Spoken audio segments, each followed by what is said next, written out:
2017 Minnesota Intercollegiate Athletic Conference Baseball Championship. Today's game features the tournament's number 4 seed, the Scots from Macalester College, and the number 1 seed, the Royals from Bethel University. The visiting team today on the scoreboard, Macalester enters the game 2-0 in the tournament and 25-15 overall. Bethel, the home team, enters the game 2-1 in the tournament and 33-9 overall.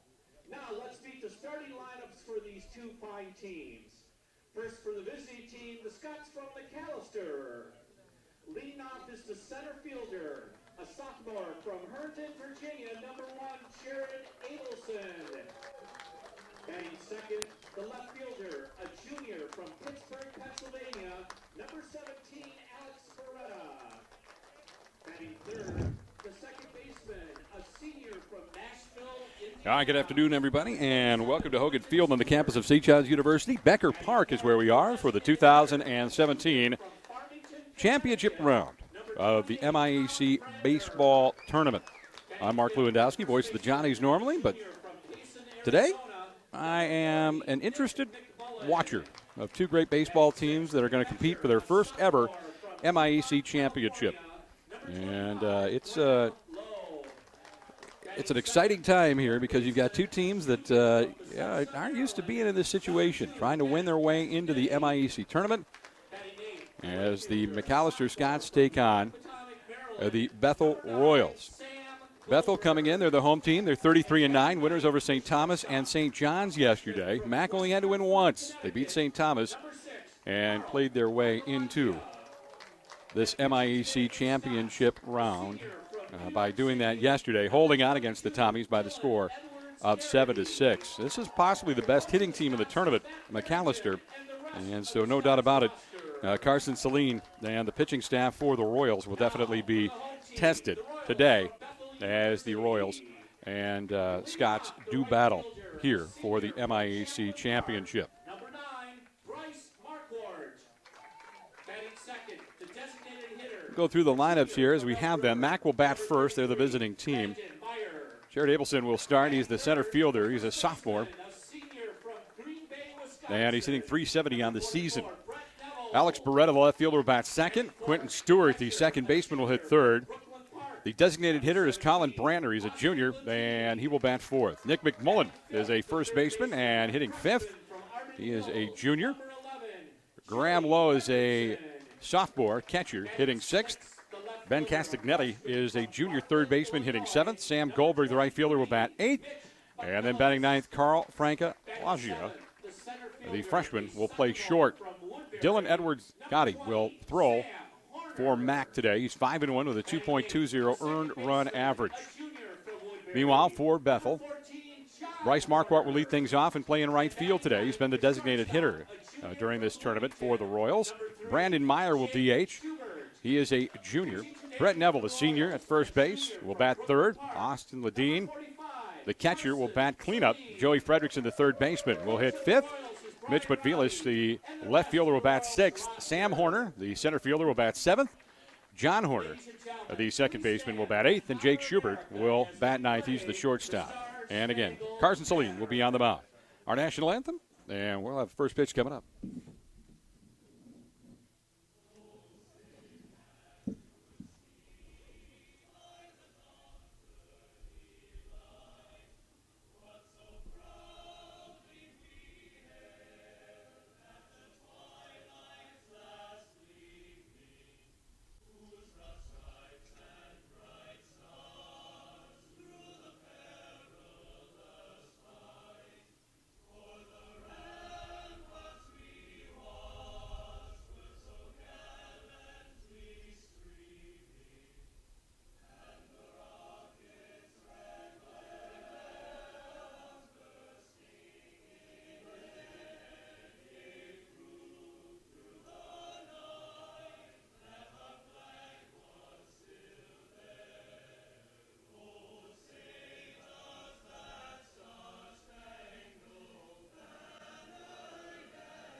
All right, play ball time now as the Bethel Royals and Macalester Scots will play for the 2017 postseason championship.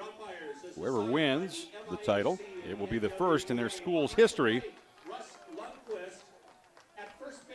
And so congratulations all around, that's for sure. Two very good teams meeting here and doing battle at Hogan Field, Becker Park, on a gorgeous day for baseball in the state of Minnesota, or fishing, depending on what you're doing. Just about anything is something good to be doing. Maybe not mowing the lawn, but that's something you should also need to do. Mike Colleen, definitely concerned about people's health here. Just urge them to put on sunscreen here at Becker Park. Great thing about Becker Park is there's a nice overhang that a lot of fans can sit under and watch today's game if they don't want to be in the sun. It's definitely the best facility in the MIAC.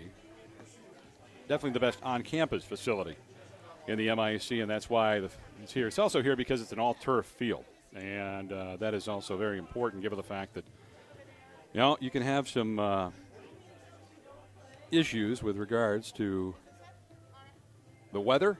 I mean, last year at this time, it was about 40 degrees and ugly.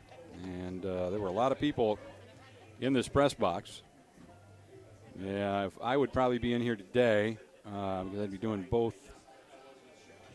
And it's just easier that way, but if I were working for St. John's and my station. But you know, just doing this for the MIAC and St. John's today, and happy to be bringing you this game. I have not seen Mac, so I'm interested to see them. I hear they're a great hitting ball club. For the Scots in the top of the first, to center fielder, number 1, Jared Abelson. Abelson will lead things off. He's a .370 hitter. He's played in 39 games, starting 38. 138 at bats. He has 33 runs, 51 hits. He's got 9 doubles. Also has a triple and a home run.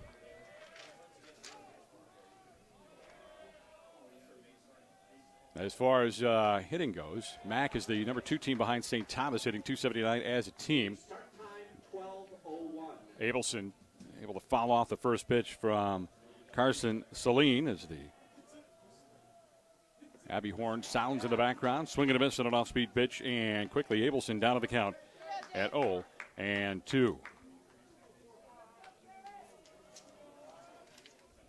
Abelson is a player from Herndon, Virginia, South Lakes High School.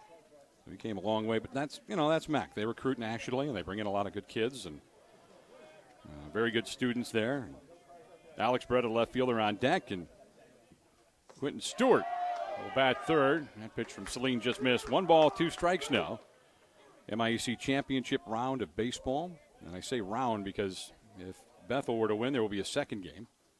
Off-speed pitch, lined into right. And Abelson is on with a single. So right away, Mac getting the offense started here in the top of the first with a single by Jared Abelson. And that'll bring to the plate junior, left fielder, and left-hand hitter Alex Beretta.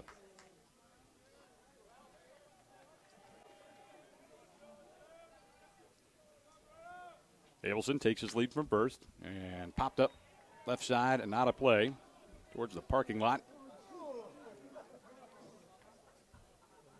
Yeah, they're going to tar that parking lot apparently here in the near future, possibly as early as next week, which is a great thing because otherwise it's a lot of dust when you roll down and mud when it rains.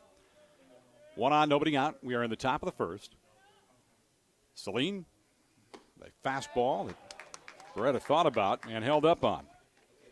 1 ball, 1 strike now to the number 2 hitter in the lineup for Mac. Beretta's a .410 hitter on the year. He's played in 38 games. I believe he might have been second in the conference in hitting this year. And the 1-1 around the right field line. Fair ball into the corner. This is going to be extra bases. Rounding second is going to be Abelson. Abelson digging for third. He's going to score. He's going to round third. And Beretta will have an RBI triple. And I'll tell you what, it was a good relay throw. Give props where props are due to Bethel trying to catch Abelson at the plate, but he's got great speed in the leadoff position. And it's an RBI triple for Alex Beretta. 2 hits and a run for Mack. He couldn't ask for a better start in the game offensively for the Scots. And now batting the number 3 man of the order, Quentin Stewart, 326 hitter on the year. He's got 8 home runs and he's driven in 30. Right-handed batter, a senior, takes the first pitch in the outside corner for strike 1. So Carson Saline trying to settle down, doesn't want to make it 2-0 here.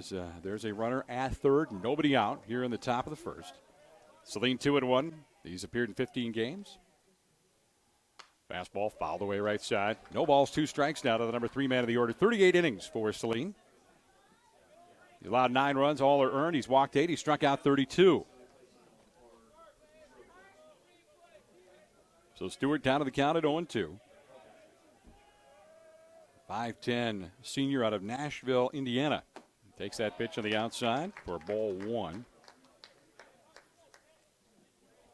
A single and a triple have manufactured a run here for the Scots in the first inning. They are the 4 seed playing in this tournament final. Saline's next pitch, fastball, and a high fastball. Swung on and missed by Stewart for out number 1 here in the first.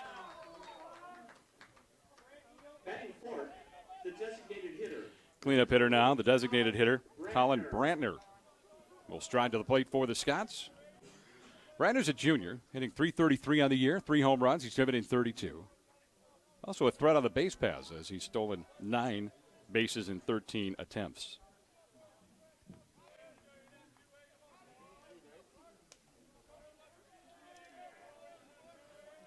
And he awaits the right-hander's delivery here for pitch 1 of the at-bat. 1 out, 1 on third. Fastball fouled away left side. Now, when you haven't had to play an extra game, you've got a little bit more pitching depth than the other team. And Saline getting the start here, but I'm sure it's all hands on deck for the Royals as they try to play 2 today, give themselves a chance at the MIAC championship. 1-0, Mack here at the top of the first. Off-speed pitch swung through. No balls, 2 strikes now to Brantner. 1 out and a runner at third. Nick McMullen in the on-deck circle, the first baseman. Another left-handed hitter here for Mack. Their third in their first 4. Open stance toward right field. And the pitch from Saline. Off speed.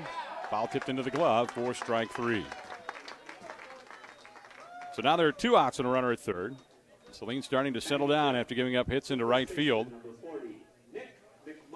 Nick McMullen will bat now. And McMullen is from Payson, Arizona, Payson High School, 6'4", junior. McMullen at first today. He's a pretty good athlete. 5 home runs, 37 RBIs, but he's 12 for 14 in stolen bases this year, so not a threat to get running. You don't see that a lot from your first baseman. Breaking ball, and this one, a soft liner caught by the shortstop, Schubert. And that gets the Royals out of the inning without too much damage. Yeah, they do give up a run on 2 hits. No errors for Bethel, and 1 man left. Could have been a little bit worse. Bethel has to be happy with that. So after 1 half inning of play, it is Mack 1. Bethel nothing in the MIAC championship game number 1 here at Hogan Field at Becker Park. Let's run through that Royals batting order. Marquardt and Meyer, 1-2, the right fielder and the designated hitter. Brett Neville, the third baseman, will bat third. Did I say third baseman? Check that, first baseman. Got your Austin Ledeen will hit cleanup for the Royals. He is a junior.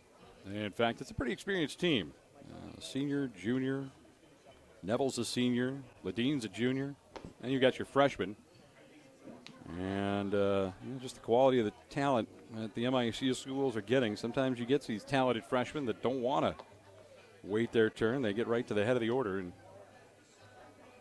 Joey Fredrickson, third baseman. And Mitch Budvilas, the left fielder, back-to-back of the order. Budvilas in left.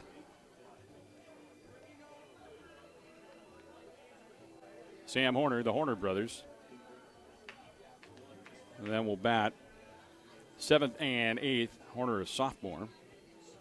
Sam, that is. John, a junior.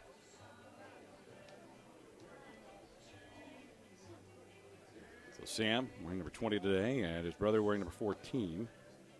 Sam out in center field, and John is a second baseman. And last man up in the order will be Jake Schubert, who just made the defensive play to get the Royals out of the inning. On that soft liner, he is the shortstop. For Ryan Robbie, in his sixth season, a career record of 149 and 84. Sixth appearance in the MIAC postseason tournament, and a 5-10 record. Meanwhile, Matt Parrington, your head coach at MAC, and by the way, Robbie, a Minnesota graduate. Parrington went to Mankato, 18 years at MAC, record of 297 and 373 with a couple of ties. Third appearance in the MIAC postseason tournament for the Scots. And out there on the mound for McAllister will be Dylan Edwards-Garrity. And he's 5-1 with a 2.20 earned run average. And he starts off Marquardt with a strike right down Broadway. 5-1, as I said, with an ERA of 2.20. Off-speed pitch. Did it hit him? Apparently, he got him in the arm. And so Marquardt reaches on a hit by pitch to get things going here in the first.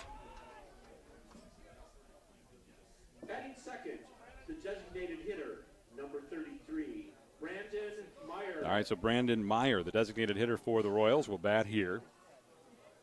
Meyer is out of Elk River, Minnesota. Left-handed batter.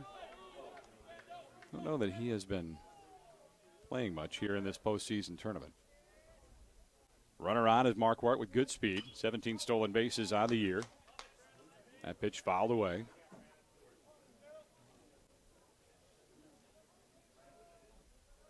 So far, only a couple of players that have tried to steal bases.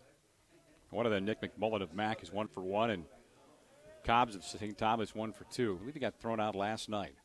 Fastball upstairs. Ball at a strike now to Meyer. Runner on with nobody on here in the bottom of the first. 1-0 McAllister. Dylan Edwards-Garrity on the mound. There goes the runner, and the pitch is apparently got away. Apparently it was not foul tipped, swung through. And down to second goes Marquardt with a stolen base. I'm not sure that even a good or great throw from the Scots catcher, Graham Lowell, would have gotten him. So a runner in scoring position to tie the game with Marquardt's speed. That's not a problem. 1 ball, 2 strikes now to Brandon Meyer, the designated hitter for the Royals.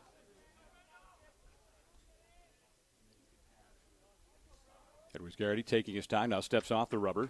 Going to reset.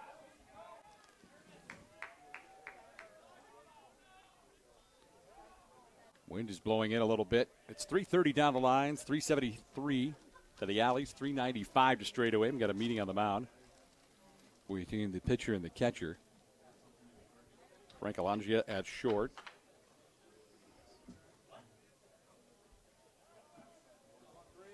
Carl, we'll run down the defense here for the Scots in a moment. Getting it kind of set on my sheet as well. That pitch just missed. 2 balls, 2 strikes as that one's just off the outer edge. Number 2 man of the order for the Royals, Brandon Meyer. Meyer on the year, a .366 hitter. Has appeared in 32 games, 18 as a starter. And the 2-2. Roped into right field. It'll be down for a hit. And Marquardt going to be held to 1 base. So runners at the corners with nobody out here on the top, or bottom of the first, rather, for Bethel, as they look to answer Mac's run in the top of the first inning. Edwards-Garrity giving up his first hit. I'll bring up Brett Neville. Neville, a .304 hitter, played in all 42 games for the Royals this year, amassing a total of 1 home run and 39 driven in. He's the leader in runs driven in. He's got Marquardt down there at third right now. Meyer off at first. Edwards-Garrity to the plate, and the fastball is in there for a strike on the outside half. 0-1 now to Brett Neville. Neville, a well-built young man. He is 6'3", out of Green Bay, Wisconsin, Bayport High School. Dylan Edwards-Gardy, the right-hander, gets the sign. Fastball again, about the same location, a little bit lower. Ball at a strike now to Brett Neville. Runner on third is Marquardt. The wide receiver turned center fielder, Andy H. Brandon Meyer, the designated hitter, got the single to right. Nobody out here in the bottom of the first. A 1-0 lead for Mac. Breaking ball hit through the hole between first and second. Marquardt will score to tie the game. Meyer rounds second, but he'll be held to one base. So Neville with an RBI single. And the game now tied at 1. So Marquardt hit by a pitch and able to come around and score and even the game up for the Royals. And that'll now bring up the catcher, Austin Ledeen.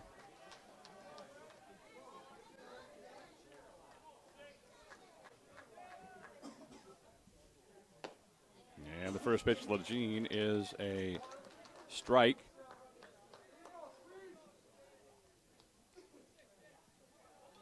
So an 0-1 count with 2 on and nobody out. 1-1 our score now.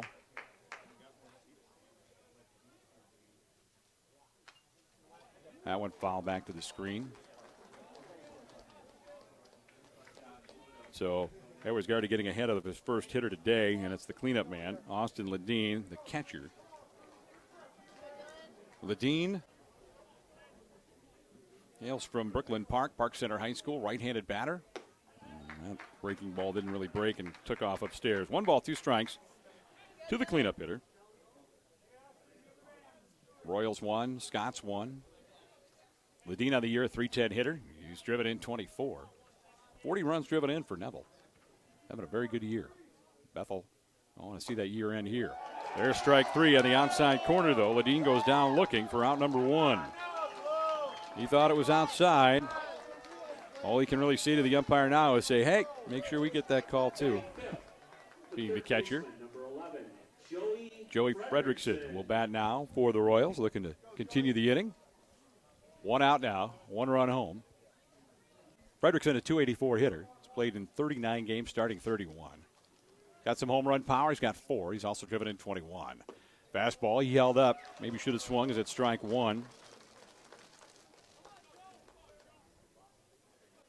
So an 0-1 count here with 1 out to the number 5 man of the order here in the bottom of the first inning. Joey Fredrickson. And the pitch, remember, got it slapped foul on the right field line. Into the Scots bullpen area. 0-2 now the count to Joey Fredrickson.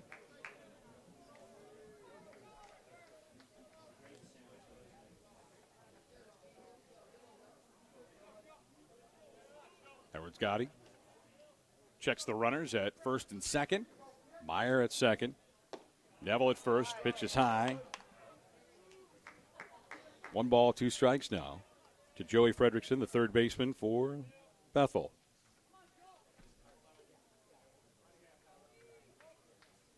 The team that had the best pitching through 2 games is out of the tournament. That is St. John's, eliminated yesterday afternoon by Bethel, 2-1 loss.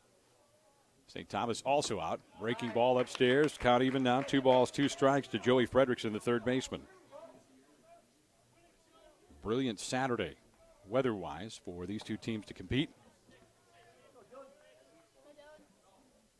Fredrickson, the right-handed hitter. A freshman. Fastball, fouled into the glove. And he is out for strike 3. Big second out there for the Scots, who are facing a first and second situation for Bethel with 2 down now. Mitch Butvilas coming up. Butvilas hitting .400 in the tournament. He's 4 for 10. He's driven in a run. Edwards-Gardy takes a look at the runner. Meyer at second. Breaking ball upstairs. 1-0. Butvilas a freshman as well. And he is out of Bartlett, Illinois, South Elgin High School. Edwards-Gardy getting the sign from his catcher, Graham Lowe. Nick McMullen at first, Quentin Stewart second. Frank Alagia at short. Now time called, and Ben Castagnetti is the third baseman. Alex Beretta in left, Jared Abelson at center, Sam Goldberg in right. That's your defensive lineup for the Scots. Breaking ball's a strike, belt high in the outer half to Budvilas. Evening the count at a ball at a strike. Sometimes you just need to reset yourself out there. That's exactly what happened. Edwards Gotti making his third appearance. He has a couple of saves, but getting the start here. A couple of saves for the Scots, who he's pitched in every day of the tournament. This is the third day. This one hit in the air, center field, going way back on it. Is Abelson still going back and almost reaching the track. I'll tell you what, Budvilas gave it a ride, but it's a long out. And the third out of the first inning. And ends the inning. But the Royals answer.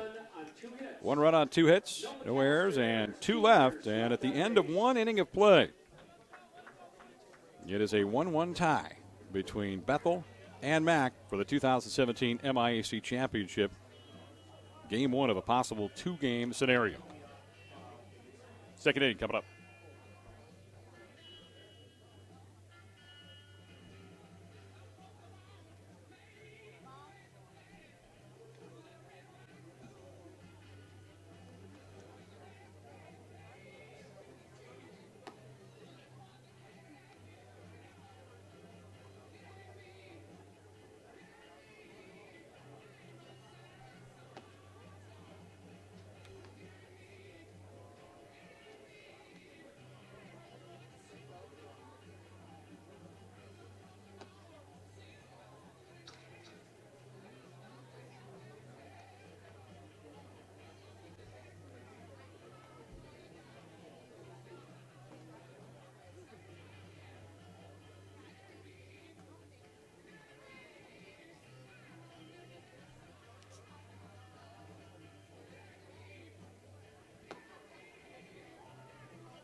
For the Scots in the top of the second, the number 6 hitter, the catcher, number 25, Graham Lowe.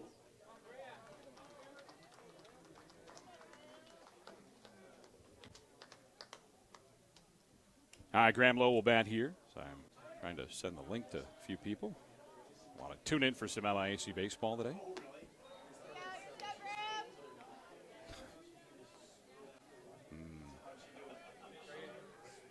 And it's a 1-0 count. Into the wide, and the pitch from Celine. This one will line and lift it into center. It takes a big hop over Marquardt. That's what turf will do, but instead of turning into extra bases, it's a leadoff long single for Graham Lowe, the catcher. Well, I tell you what, that could have been real trouble. Marquardt trying to catch up to it, using his speed, and that ball nearly bounded over him right to the fence. Number 2, Ben Castagnetti. And so Castagnetti, the third baseman, will bat here. Left-handed hitting third baseman. 1-0 count now from Celine. Runner out at first is Graham Lowe, the catcher. Castagnetti settles in, left-handed hitter. And he'll hit that one on the ground between first and second. And right past the second baseman, Horner. Lowe thought about going to third and then held up. So once again, Max starts this inning like they started last inning, stringing a couple of hits together. Last inning, it was a triple by Beretta, the number 2 man of the order, that drove in Jared Abelson. Beretta would be left at third. And Sam Goldberg, the right fielder, will bat here for the Scots. Goldberg, a player out of North Potomac, Maryland, Thomas S. Wooten High School. A lot of states represented on that MAC roster, I'm sure. As I said, they recruit nationally. 4th hit of the day for the Scots lineup. They're thought of as the best hitting team in the conference. Bunt shown and pulled back, and it's 1-0. Bethel was charging. Neville playing in. At first, Frederickson at third. Fastball hit to the ground between the pitcher's mound at third. Up with it is Celine. His only play is to first, and he didn't get it. The speed of Goldberg down the line beats that sac bunt out. So instead of runners in scoring position, 2 of them and an out. You got bases loaded and nobody out for the Scots here in the top of the second. Batting ninth, the shortstop, number 6, Carl Francalaggia. Carl Francalaggia, the freshman shortstop, settles in now. Right-handed hitter. Goldberg, by the way, just a sophomore. Kind of a young team here for McAllister. Castagnetti's a junior. They only start one senior. That one bunted as well, and a throw to home gets away from the catcher, Ledeen, and 1 run will score, and now a 2nd run scores as the Scots take advantage of a squeeze. Francalaggia bunting for a hit. Neville trying to get it home to get the force out at home of Graham Lowe. Couldn't. And Castagnetti comes up and rounds 3rd, and he comes home. Goldberg winds up at 3rd, and Francalaggia, he is at 2nd. So 2 runs home and a 3-1 lead now for the Scots. I tell you what, Neville didn't have to throw it very hard, and he whipped it right by the catcher. Ledeen kind of, I think, surprised him with the velocity of that one. And that contributed to another run scoring for McAllister. An error on the first baseman, Neville on the throw. Now a meeting at the mound going on as the Royals try to reset themselves here. They've given up a single run in the first, now 2 in the second. And they have the top of the order coming up that they're facing with McAllister. Abelson had a single, scored a run, leading things off for McAllister, the left-handed hitting sophomore center fielder. Graham Lowe, the catcher, able to score. He's just a sophomore. McMullen, junior. This is a team that could definitely be here next year if they can put things together. Once again, they're the 4 seed, but playing good baseball right now and leading 3-1 here in the championship round, game 1 of the MIAC tournament. Fastball hit into center field. It's down. 1 run will score is coming in as Goldberg. Francalaggia is going to be held up. It'll be runners at the corners with nobody out, as Abelson comes up with a single and drives in a run. So he's 2 for 2 on the day.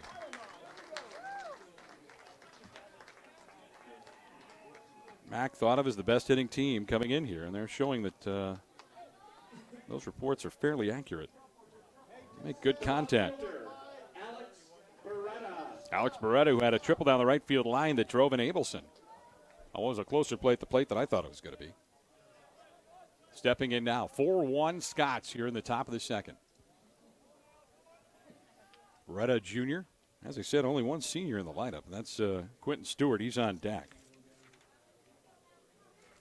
Brandner's a junior. Bethel's got some action in the bullpen, which I can't see, but others can.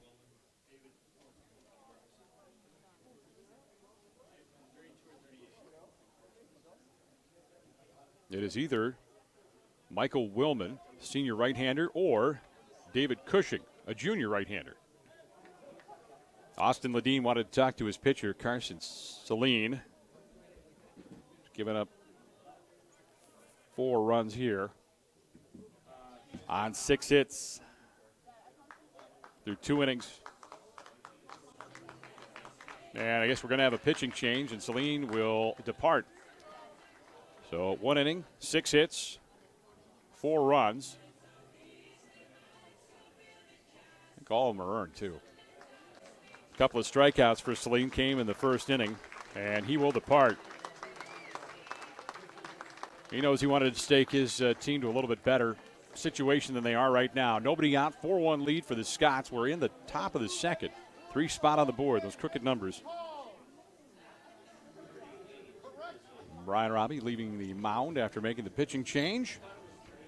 Both of these teams have never won an MIAC postseason tournament title. In fact, this will be the first team in 5 or 6 years to not name St. Thomas or St. John's to win the MIAC postseason tournament and get the automatic berth into the NCAA tournament. And so it'll be the right-hander, David Cushing, out there on the mound as the number 2 pitcher of the day for Bethel. Gentlemen, your attention. Now coming in to pitch for Bethel, number 38, David Cushing. So David Cushing called on to Cushing now pitching for the Royals. pitch for the Royals.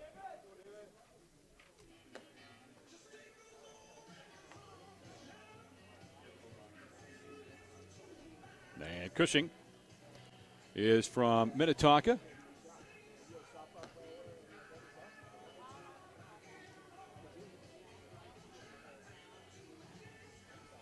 Cushing is 6'6", and a well-built 6'6". Probably running up there pretty good as far as velocity goes.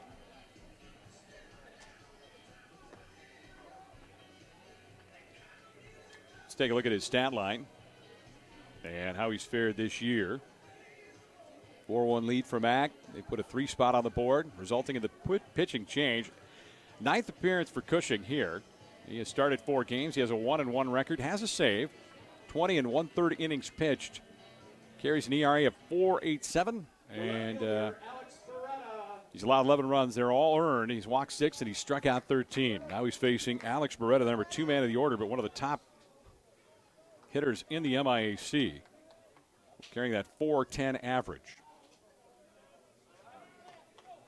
So he's definitely got his work cut out for him here against Beretta, who is number 2 to the Johnnies Oric in batting this year. First pitch, bores in for a ball low on the inside half to Beretta. 1-0 to Beretta, the left fielder for the Scots, who is 1 for 1 with an RBI triple dating back to the first inning. Runners at the corners here, nobody out. 4-1 lead for the Scots. Then almost a pitch that got by Austin Ledeen. Stuck that big left hand out there to keep it from going to the backstop and making it 5-1. 3 runs into the inning for the Scots here in the second. Fastball hit on the ground towards second. Sliding and grabbing it is Horner. Horner to Schubert for 1. On to first. Not in time, and a run scores. Frank Alangia able to hustle home, but an out recorded as Abelson is cut down at second on a scoring play of 6-4 for the first out. And so beating it out on the fielder's choice, Alex Beretta. And so now it'll be Quentin Stewart, the lone senior in the lineup. Right-handed hitter for the Scots, Quentin Stewart. Cushing takes a look at the runner. Off-speed pitch upstairs. Stewart, a player out of Nashville, Indiana Academy, 5'10 senior infielder. On the year, Stewart hitting .326. Off-speed pitch for a strike on the inside half.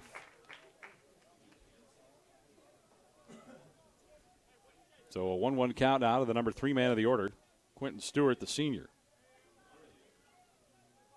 And Cushing's pitch, fastball popped up, foul out of play right side. 1 ball, 2 strikes. Stewart was one of the 2 strikeout victims of Carson Saline in his single inning of work. Did not get it out here in the second and gave up 4 runs. Fastball low, nice block by Ledeen. 4 runs in this inning, 5 for the game for Saline.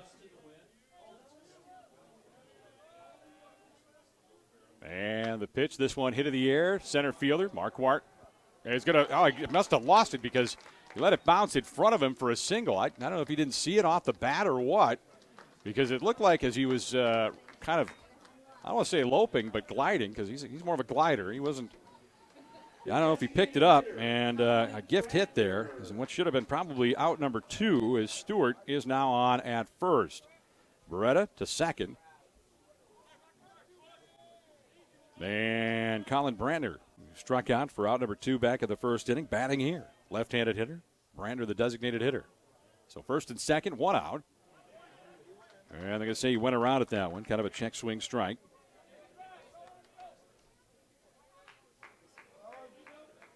Four runs into the inning. Mac leads 5-1 here in the second. Brandner stepping in, left-handed hitter. Cushing to the plate, breaking ball high. 1 ball, 1 strike to Brandner, who this year was a .333 hitter. A lot of 300 hitters in the lineup. Only 3 guys hitting in the 200s. One at 400, and another guy here in this lineup for Mac was hitting .284. The 1-1 Fastball hit in the air, deep center field. Going back, this is right center. Going back, Marquardt, and they are going to watch this one go bye-bye. Home run, 3-run shot. Brander hits a 3-run home run to blow this one. If it wasn't blown wide open, it is now. 8-1 Scots.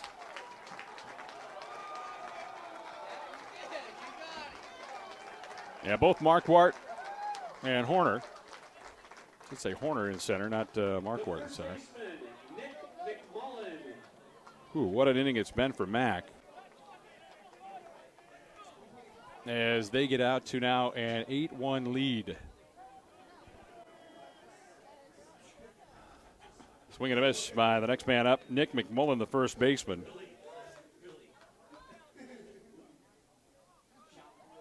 One out in the inning.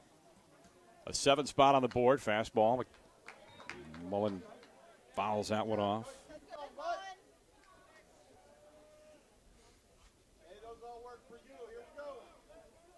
Cushing with an 0-2 count now against McMullen. Fastball lined into right. Over Neville. And John Horner couldn't get to it. And another base hit for Mac. They have batted around with Graham Lowe coming to the plate. The catcher, Graham Lowe. 7 runs home, an 8-1 lead now for the Scots. 8 runs on 9 hits.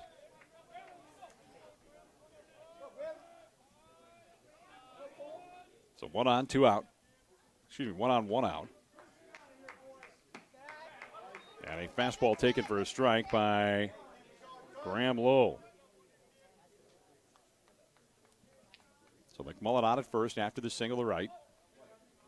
He's 12 for 14 in stolen bases this year, so he's a threat. There's an 8-1 lead. Probably not the situation. That one sails wide. Ball at a strike to Lowe, the sophomore catcher. He singled leading things off. And was able to come around and score. The 1-1 pitch. Hit on the ground is short.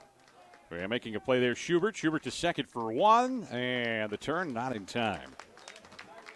So Lowe with the fielder's choice. McMullen out at second. 6-4. And now batting will be Ben Castagnetti. Castagnetti singled and scored earlier in this inning.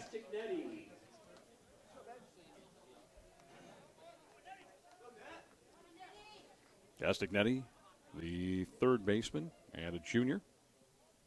Left-handed hitter. And the pitch from Cushing. Just missed apparently on the corner.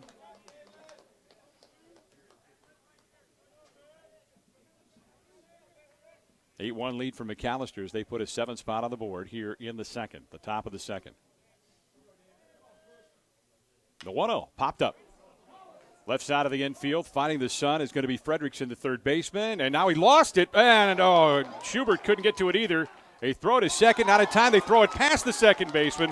1 run will score, and rounding on a basically inside the park home run try and scoring is Castagnetti, albeit an error. But another 2 runs for Mac. So Graham Lowe, the catcher, motors around the base paths. And the Royals commit another error. And Castagnetti able to score as well. He kept running on a play to second base, and Schubert whipped it right by Horner into the right field corner. And Castagnetti came around to score, making it 10-1 Mac. The right fielder, Sam Goldberg. Sam Goldberg will bat now, left-handed hitting right fielder. Goldberg singled and scored. The only guy not to reach base so far was Jared Abelson, the leadoff hitter. 1-0 count as that one missed. So the home team, Bethel, now in a big hole at 10-1. Fastball, this one lined into left. The hits keep coming for Mac. Goldberg with a single. Mac wins this game. They go to the NCAA tournament, and Bethel goes to the bubble. 6 hits, 6 runs given up by Carson Seelan. 5 of them earned. And Cushing with a fastball that misses high to Carl Francalaggia, the shortstop. 1-0 count to Francalaggia, the freshman shortstop for the Scots, with a runner on at first. Goldberg. Fastball inside, and to duck out of the way of that one. Ball at a strike now. 9 runs in here in the top of the second.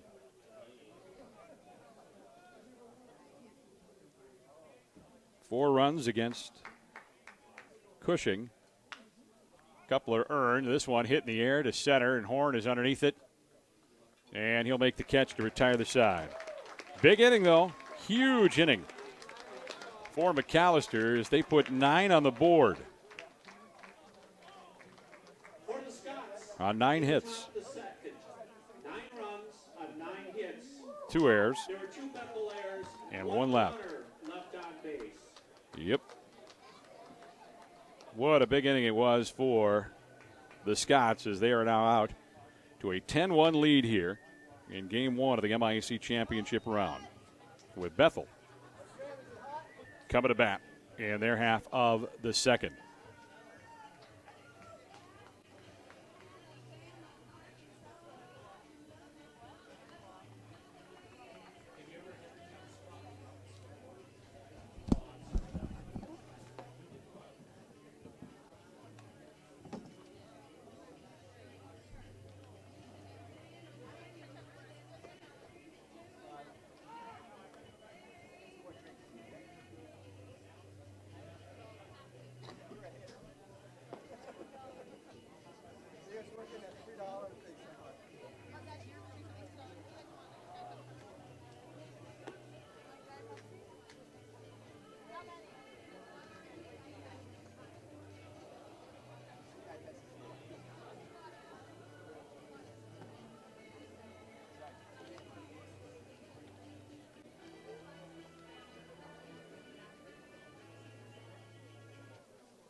For the Royals in the bottom of the second, the center fielder, number 20, Sam Horner. All right, so the Royals will try to mount a comeback here as we go to the bottom of the second inning.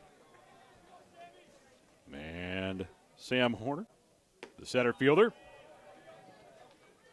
stuck a little bit in the outfield, picking up a ball off the bat. I blame Marquardt for that because Marquardt, with all his speed, I figured would be in center. That's not the way it rolls.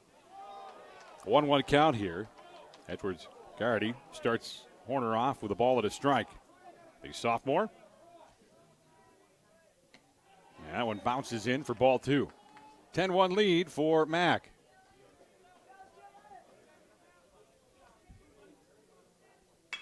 That one hit right at the pitcher. Edward Garrity knocking it down, shovels it away to first. McMullen covering, and there's one out here in the second. Knocked down the comebacker and made the play. Batting 8, the second baseman, number 14, John Horner. John Horner, Sam's brother, now batting, the second baseman. John with a little higher average, 333 to 314, also a right-handed hitter.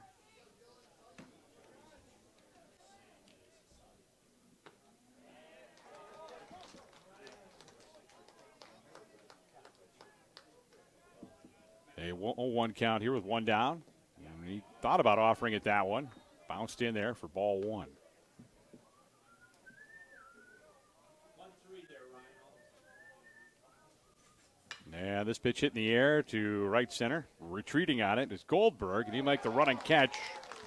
Shovel it off to Abelson, will throw it in. Mac playing loosey-goosey. You can with a 10-1 lead. Batting 9th, the shortstop, number 3, Jake Schubert. And so Schubert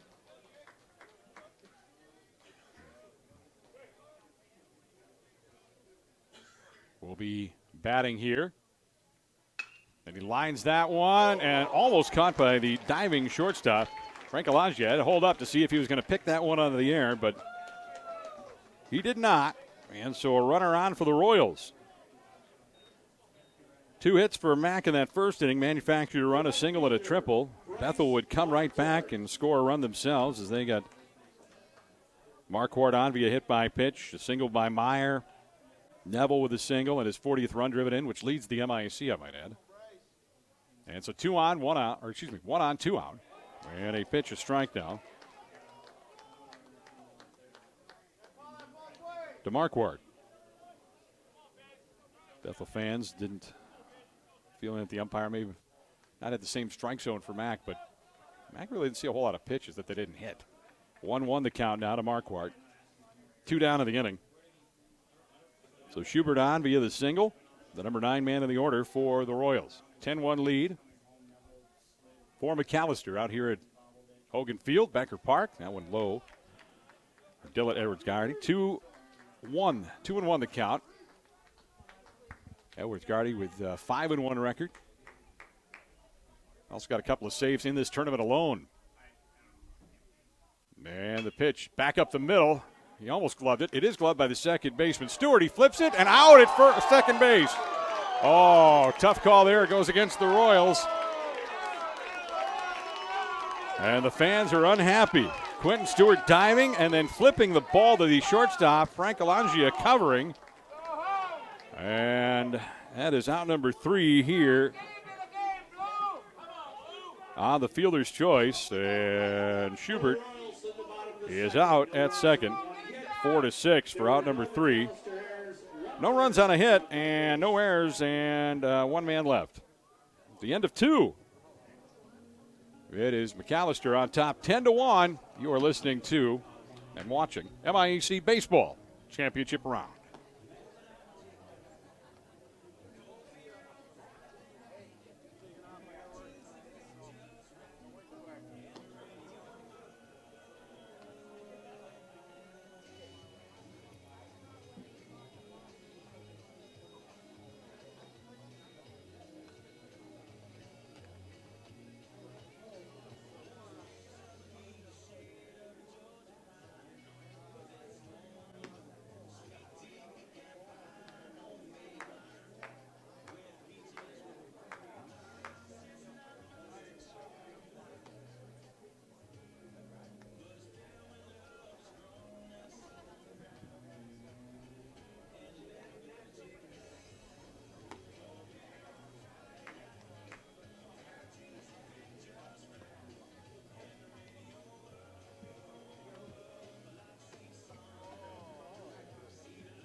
Ladies and gentlemen, your attention, please. Now coming in to pitch for Bethel, number 22, John Leach. Leach now pitching for the Royals. And coming to the plate for the Scots to start the top of the 3rd, the center fielder, Jared Abelson.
Another defensive change for the Royals, now playing 3rd base.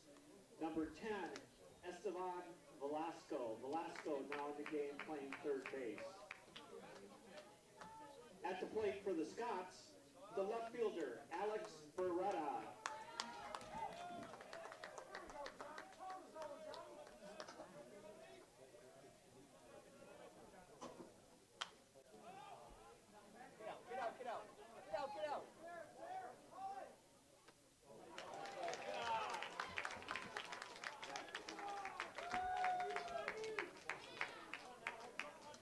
The second baseman, Quentin Stewart.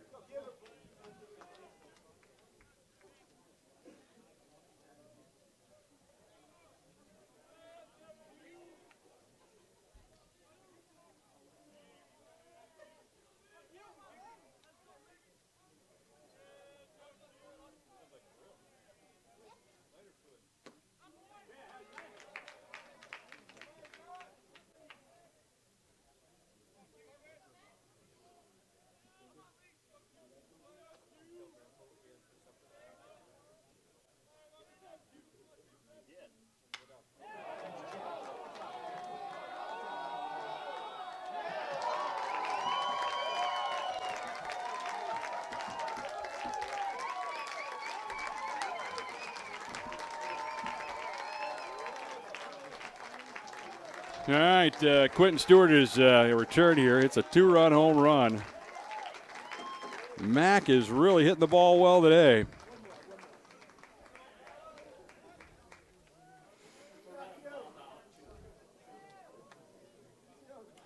"12-1 the score. The designated hitter, Colin Bratner. And so Colin Brantner will bat here with 1 out. New pitcher is John Leach, who gives up the 2-run bomb. Again, if Mack wins, they go to the NCAA tournament for the first time ever.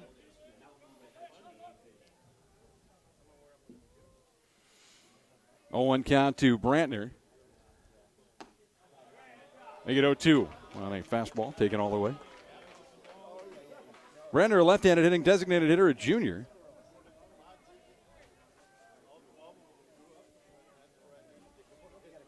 John Leach out there on the mound, the right-hander. Pitched yesterday against St. John. Swing and a miss by Brantner. He's down on strikes for round number 2.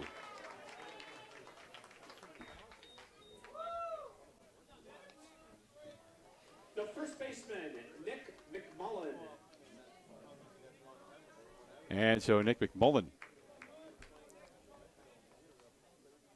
Abelson walked, leading things off. And came in to score on the 2-run home run. Second run scored of the game. And now batting Nick McMullen. McMullen has a single and 2 trips to the plate. Also lined out to short, closing out the first. He's the only McAllister player not to score a run today so far. 9 bat, 8 have scored runs. 1-1 pitch. This one hit left center field gap and down in front of Horner. In fact, making a play is going to be Butvilas to cut it off the left fielder. And McMullen with another hit. Coach Robbie looking for somebody to stop the bleeding, but every pitcher he's brought on has allowed runs. Celine, the starter, allowed 6, 5 earned. Cushing with 4, 2 earned. On 4 hits.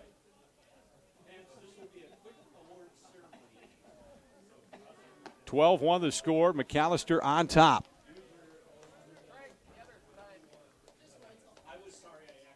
"12 runs on 12 hits for the Scots. 4 errors committed by the Royals so far.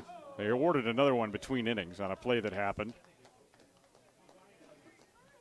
which really didn't affect much other than 2 of the runs stayed unearned against David Cushing.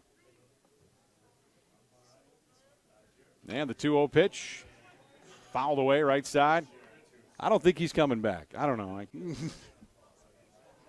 Well, if you find a chair, you got room. Let's put it that way. We'll make room.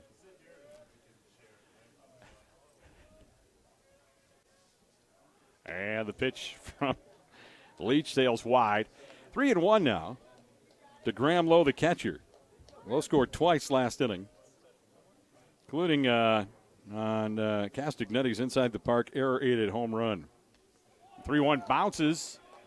And it's going to be a walk, and McMullen eyeing up third as he rounds second. He was on first, and so Lowe, after the walk, Second walk issued by Leach in his time of the mound.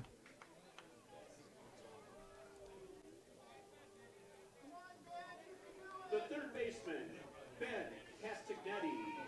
All right, so 2 outs in the inning. The first was a foul out by Alex Beretta to the third baseman, Fredrickson. Fredrickson. It is a 12-1 lead for Mac with runners at first and second and 2 outs here in the top of the third. They've scored in every inning. Fastball fouled away. Castagnetti, 0-1. This Mac team, one of the better hitting teams in the conference, no doubt.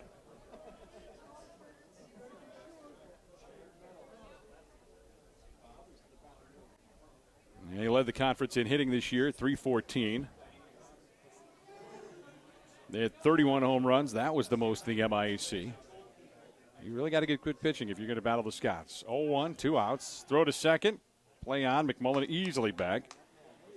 McMullen 12 for 14 at stolen bases, so they're keeping an eye on him, are the Royals. McMullen at second, Lowe at first. Castagnetti batting here. Castagnetti with a single.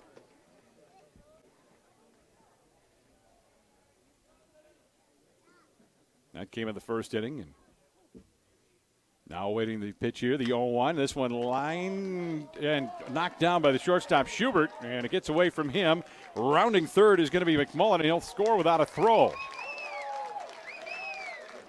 So McMullen makes it 13-1. Graham Lowe to second, and Castagnetti with a single.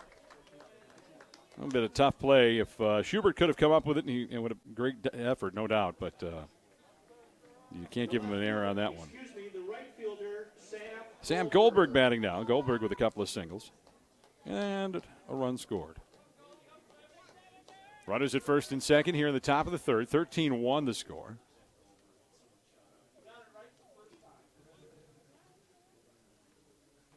One, 9, and 3 as far as the scoring goes for McAllister. 1 run of the first, 9 last inning, and 3 here.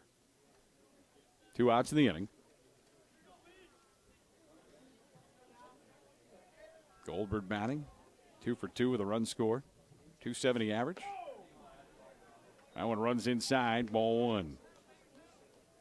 Sam Goldberg out of Maryland.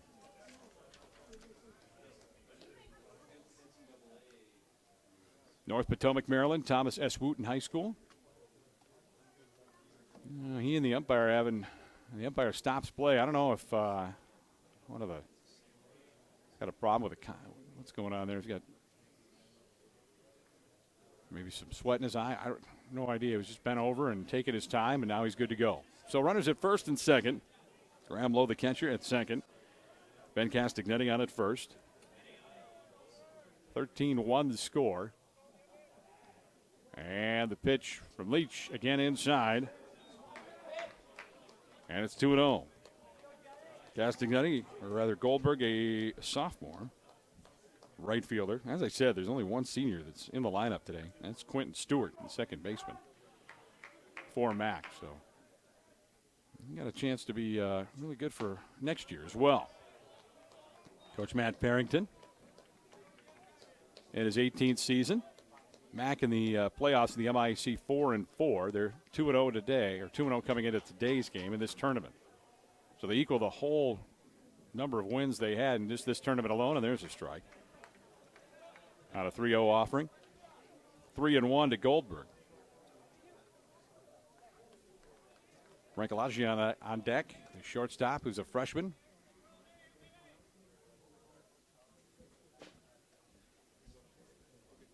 Runners at first and second. Lowe at second.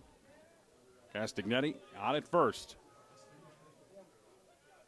And Leach to the plate. Fastball for the right-hander. Fouled at the plate. Remains now 3-2. Full count with 2 down. Runners will be moving. Mac, 13 runs on 13 hits. Very efficient. They started off with a 5-3 win over Bethel on Thursday night in the 4-1 game, the upset, and then they knocked off St. Thomas 7-6. Fastball, runners going, popped up. Left side of the infield, near the third base line, coming in, making the play. Fredrickson on the pop out. But again, Mac does damage. They score 3 runs, and they do that on 3 hits. No errors for the Royals, and 2 left on base. At the end of, believe it or not, just 2.5. We've been on the air for a while. 2.5 innings in the books, and it is 13-1 McAllister. This is MIAC Championship Baseball.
Bottom of the third for the Royals, the designated hitter, Brandon Meyer.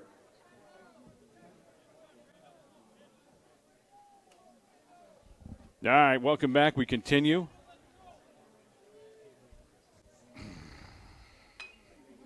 Meyer fouls that one at the plate, 0-1. Brandon Meyer, the designated hitter, will lead things off.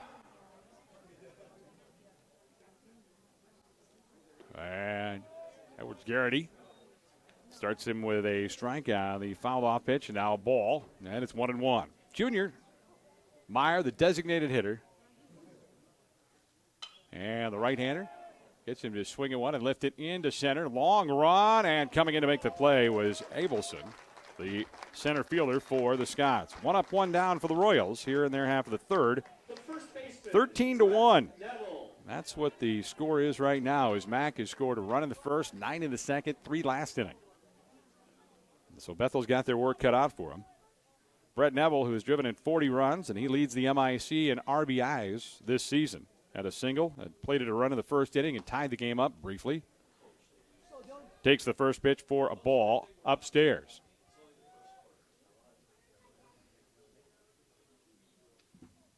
The 1-0 pitch. Fastball is a strike in the outside corner.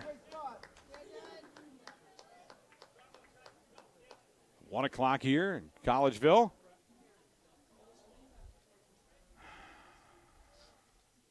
That one lined into the Mac bullpen.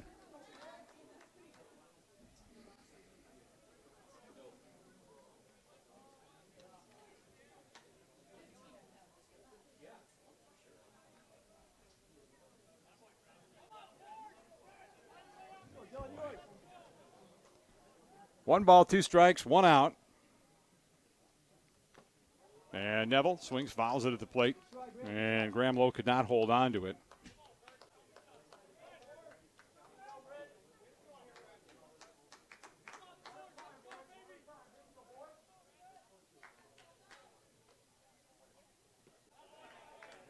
And that pitch misses. It's 2 balls, 2 strikes.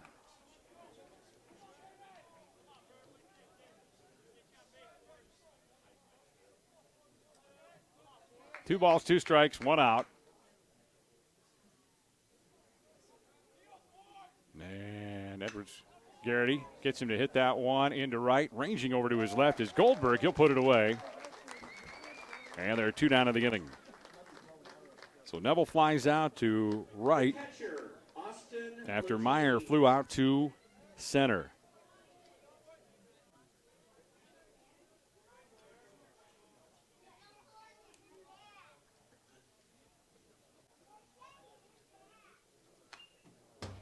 That one fouled back.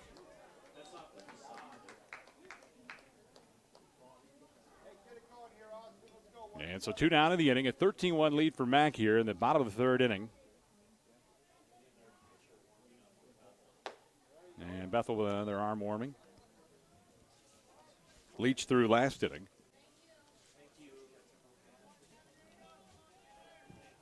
One ball and a strike, 2 down. Swing and a miss by Austin.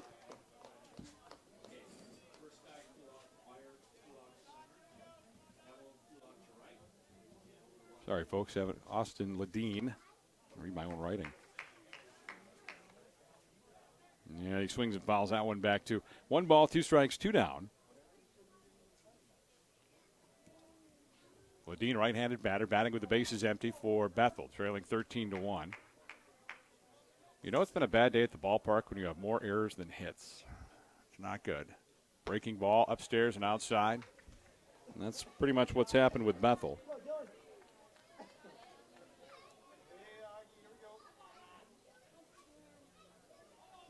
Two down in the inning. Edward Garrity, who's pitched in all 3 games for Mac. That one fouled into the glove by Ledeen, and he is out. 3 up, 3 down for Bethel. Nobody on, no hits, nobody left. At the end of 3. It is a 13-1 lead for McAllister. This is the MIAC Baseball Championship 2017.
Your attention, please. Coming in to pitch for the Royals, number 1, Connor Malcolm. Connor Malcolm will take to the mound for the Royals. He is the 4th pitcher to throw today. Carson Saleen went an inning. Didn't get anybody out in the second. He allowed 6 hits, 6 runs, 5 of them earned. He struck out 2.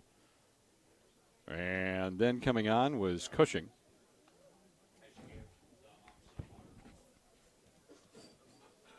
David Cushing. And he did not fare very well. Going an inning, giving up 4 hits, 4 runs, 2 of them earned. John Leach last inning. 3 hits, including a 2-run home run for Quentin Stewart. And so he gave up a couple of runs there. And his time on the mound. And now Connor Malcolm will throw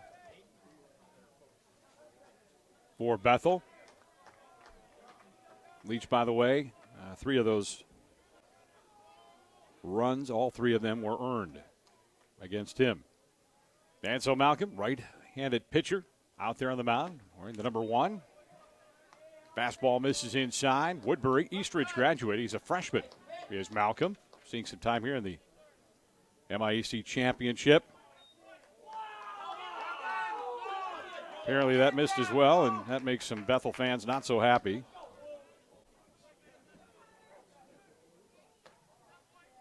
Yeah, there's a strike.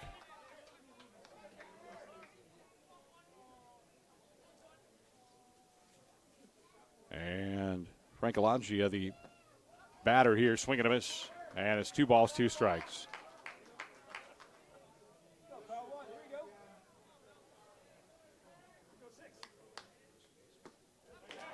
That one swung out a miss at a strikeout for Malcolm. Frank Alangia, who had reached on an air and flown out to center back in the second inning, the big second inning for Mac, where they put 9 on the board. Now is 0 for 3. The center fielder, Gerald Abelson. And Abelson loops this one down the left field line, or towards the left field line, and a nice running catch by Woodvillis, the freshman outfielder. The sinking liner. Alex Beretta. Beretta batting now.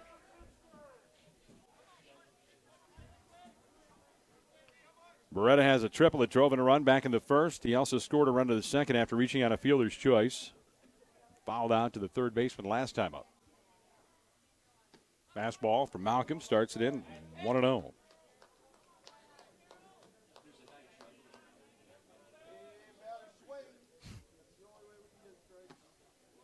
There's strike two. Or strike one, I should say. That one cut over the inside corner. 1 ball, 1 strikes to junior left fielder Alex Beretta. And as I said, this is a young MAC team. Only one senior in the starting lineup, so they can be right back here in the playoffs next year. You just don't know. They're the 4 seed.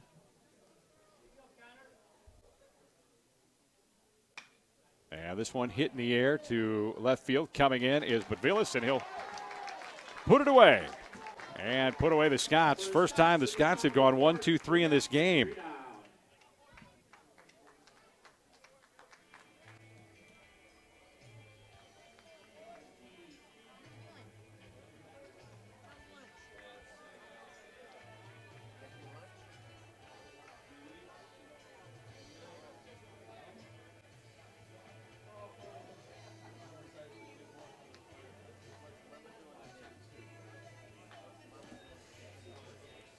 So Connor Malcolm comes on, the freshman, and works a solid inning.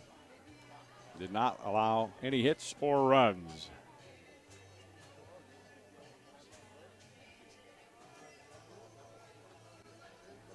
No one saw this coming. Mac out to a 13-1 lead here. We haven't hit the halfway point of the game yet.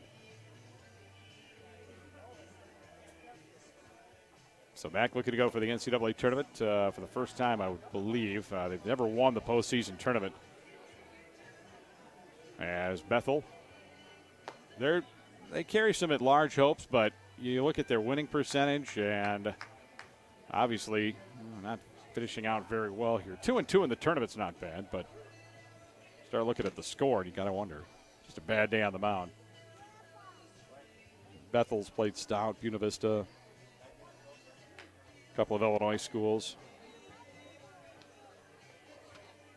16-4 in the MIC, the Royals. They're 33-9, and unless they rally, 33-10. Not a bad record. But they had a good record 2 years ago. It didn't make it in either. They went 0-2 at the MIC tournament. Did not help. And so, new batter up, and fielder Esteban Velasco takes the first pitch upstairs. And fastball swung on a miss. Esteban Velasco now in there. Defensively for the Royals, he was on the field last half inning. Swing and a miss by Velasco there. We are in the bottom of the fourth, and it's 13-1 Mac.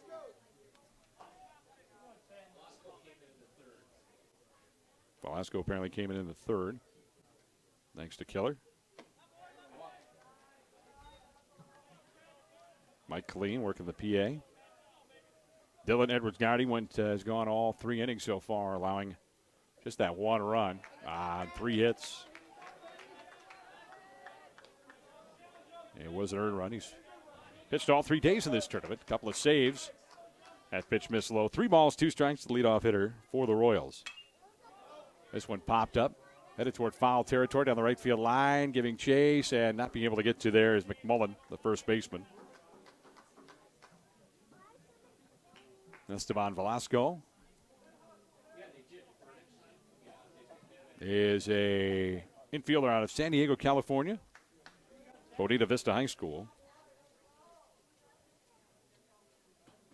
Full count here. Velasco is a junior. 13-1 lead for Mac. And that pitch missed just off the corner. It's a walk. And so Velasco starts the Royals fourth with a base on balls. The left fielder, Mitch Butvillas. Butvillas batting now for the Royals. Dylan Edwards-Garrity, 3 innings, 3 hits, 1 run. It was earned. He's walked 1 now, struck out 3. Yeah, there's a strike, starting things off to Butvillas. He's had a couple of putouts today, and he's in his lone at bat, flied out to center. Count 0-1 to Butvillas. Bottom of the 4th, 13-1 lead for Max, swinging a miss. There's no mercy rule in tournament play. 0-2 the count to Butvillas. Those of you wondering, this game will not be over after 5, 7, only 9. No, Bethel bats, so we'll have 9. Swing and a miss by Butvillas, and he is out. Killer hoping that Bethel was actually the visiting team. That's not the case. We will have a full 9. The center fielder, Sam Horner.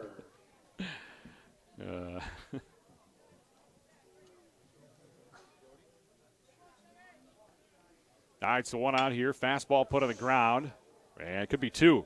Frank Alagio with 1, and the turn by Stewart, and they do get the double play. So Horner out 4-3 for out number 3 after Velasco was cut down 6-4 out at second. And not conventionally, but 3 up, 3 down now for the Royals. And it's still a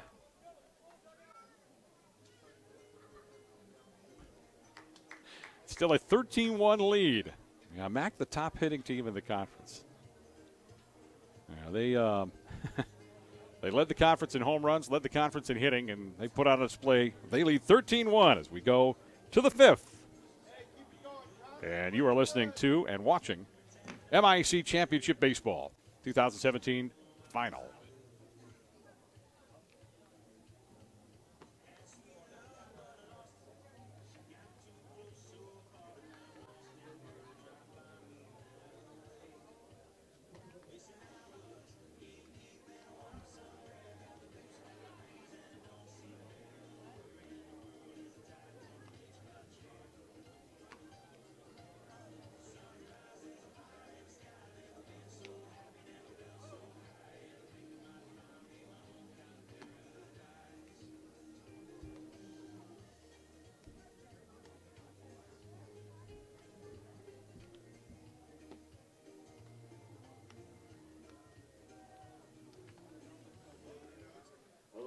For the Scots, in the top of the 5th, the second baseman, Quentin Stewart.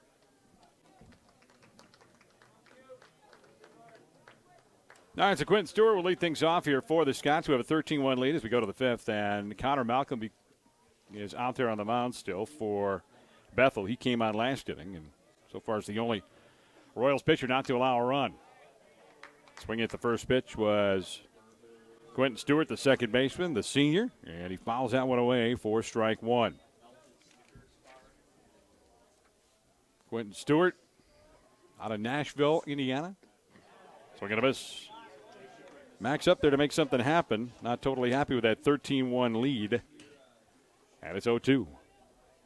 You always look for more. Stewart struck out in his first at-bat, but has a single and a home run. 2-run shot. There he's out on 3 pitches. Goes down swinging.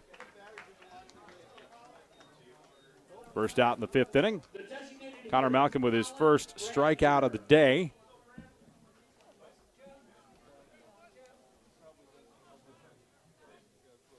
So the Scots out to a 13-1 lead.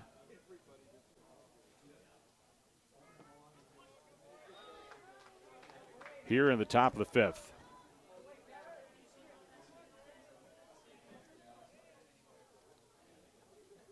There's a strikeout out of balls. That one missed off the corner.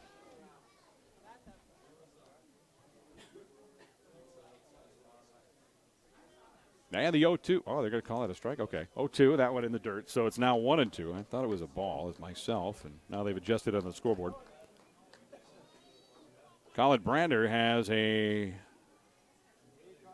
home run, 3-run shot. And hits that one into the right field corner down the line. He's rounding first. Brantner is going to have second at least. And he'll pull in with a one-out double. Brantner's been feast or famine. A couple of strikeouts and a couple of big hits. Home run, a 3-run shot, and a double. The first baseman, Nick McMullen. Nick McMullen batting now. First baseman for the McAllister Scots. McMullen with 5 home runs. He's driven in 37.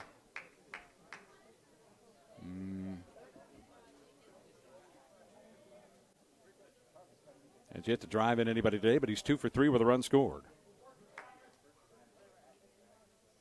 And the pitch, that one hit the glove or maybe the face mask of the catcher, Austin Ledeen. And so Malcolm, by the way, giving up his first hit. It is for extra bases. It is a double. The Brantner now has a double and a home run. By the way, that double at 13th for Brantner this season. 1-0 count upcoming to the tall first baseman, Nick McMullen. Of the Scots, McMullen is 6'4", out of Payson, Arizona. Payson High School. Malcolm's pitch, line into left. It's down for a hit. Rounding third and going to be held up was Brantner. And so a single keeps the inning going for the Scots.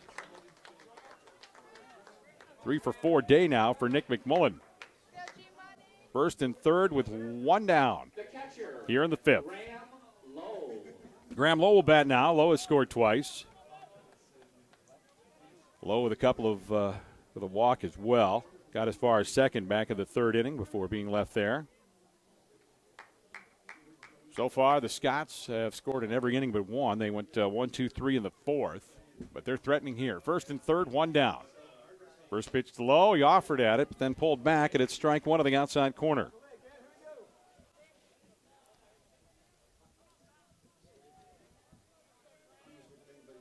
Oh, 1 out. Runners at the corners for the Scots. Fastball, strike 3. 0-2 now to Graham Lowe. Lowe 1 for 2 with a couple of runs scored. And a walk.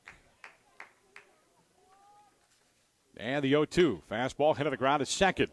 That eats up the second baseman Horner to short for 1 on to first. And the double play gets Bethel out of the inning. So Lowe, fielder's choice, is out 4-3. And McMullen cut down at second 6-4. Even though the run crossed the plate, it does not count. 3 outs of the inning. And so Mack, no runs on 2 hits, no errors, 1 man left. And at the end of 4 1/2, Mack firmly in control, 13-1. This is MIAC Championship Baseball.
For the Royals in the bottom of the 5th, the second baseman, John Horner. All right, so John Horner, right-handed hitting second baseman for the Royals, will lead things off. Horner flew out to right his first time up, back of the second inning. 13-1 lead for McAllister here as we go to the bottom of the 5th.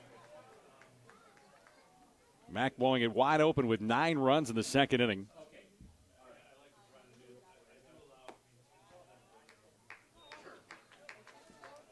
And so Bethel still with time, come back, but They got to get hot. They really have to have a lot of things going their way. That one get fouled out of play right side. 1 ball at a strike now. Now 1 ball, 2 strikes to Horner, the leadoff hitter here for Bethel in the 5th. Man, that pitch in the dirty swung at it. Count away from the catcher. Lowe trying to get to it. Throws, and he either hit or threw it through the runner into right field. So Horner with a strikeout, but able to advance and get on base. 5th strikeout for Edwards Garrity in this game. Now Matt Parrington out there. He doesn't want to see Bethel get any momentum. I don't think he has really much of an argument there. I mean, his catcher Graham Lowe couldn't make a great throw. But he made a good throw. Just went into right field. No extra base on a play like that as Sam Goldberg was there to corral the errant throw and keep it to 1 base. Oh, now the officials or the umpires are meeting.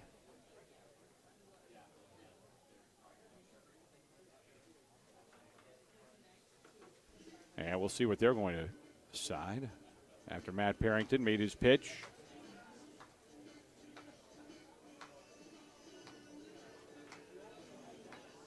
And so the huddle continues. 13-1 here, Mac on top. Both these teams looking for their first MIAC championship.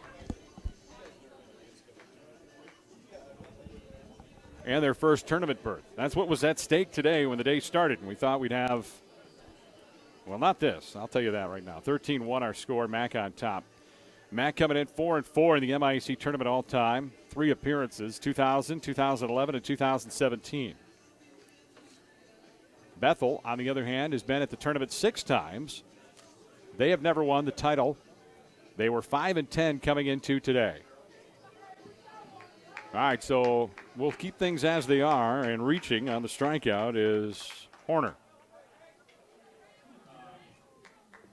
The shortstop, Jake Schubert. Now batting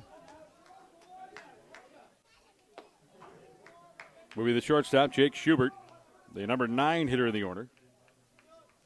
Schubert 1 for 1. And was on at second on a fielder's choice. He hits this one in the air to left field. Couple of steps in is Beretta, and he'll put it away. So Schubert is single last time up, flies out to left for out number 1 here in the bottom of the 5th inning. Bryce Marquardt now, the right fielder batting for the Royals, who trail 13-1 here in the bottom of the 5th. Marquardt scores the lone run, and that came in the bottom of the 1st inning. Hit by pitch, stolen base, and able to come into the single by Brent Neville. 1 on, 1 out. Fastball to Marquardt, just off the plate, 1-0. Marquardt, a wide receiver for Steve Johnson on the football team, a senior. One of a number of Marquardts that have gone to Bethel. Champlin Park, that one bounces in there in the turf and might have caught Graham Lowe a little bit. 2-0 the count now to Marquardt here in the 5th. Dylan Edwards Garrity has gone the distance. He's pitched in all 3 games, has a couple of saves. And a 5-3 win over Bethel on Thursday night, a 7-6 win last night over St. Thomas. 4 innings pitched so far. 3 hits. And the 1 run it was earned. 5 strikeouts. And that one to the plate. Missing low, and it's 3-0. 3-0 to Marquardt. 4 1/3 innings in the books for Dylan Edwards Garrity. Kicks and fires. Off-speed pitch on the inner half for strike 1. Marquardt taking all the way.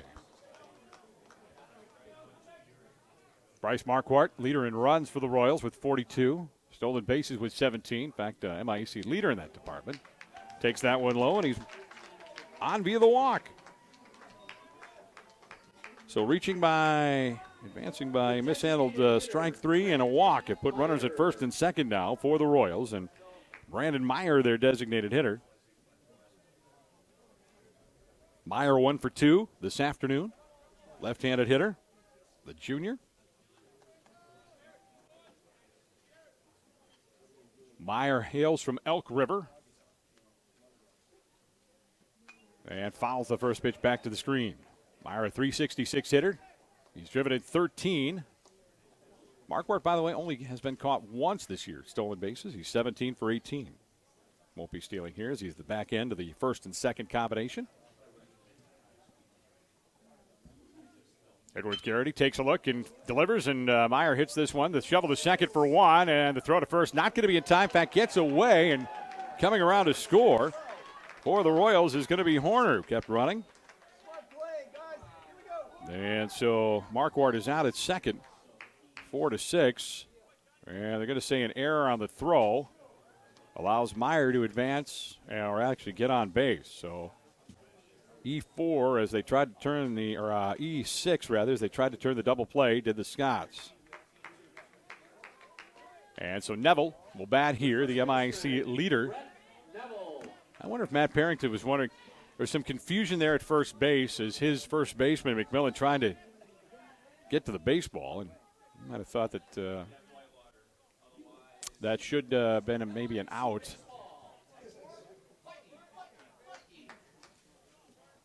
And so Brett Neville steps in, the MIC leader in RBIs with 40 on the season. He's driven one in today. 13-2 now. The Scots out on top. Strike in there from Dylan Edwards Garrity. 0-1 count to the first baseman for the Royals. He's 1 for 2 with a fly out to right and an RBI single. The 0-1 fastball lifted in the air to right. And standing there, Sam Goldberg comes in 2 steps and makes the play.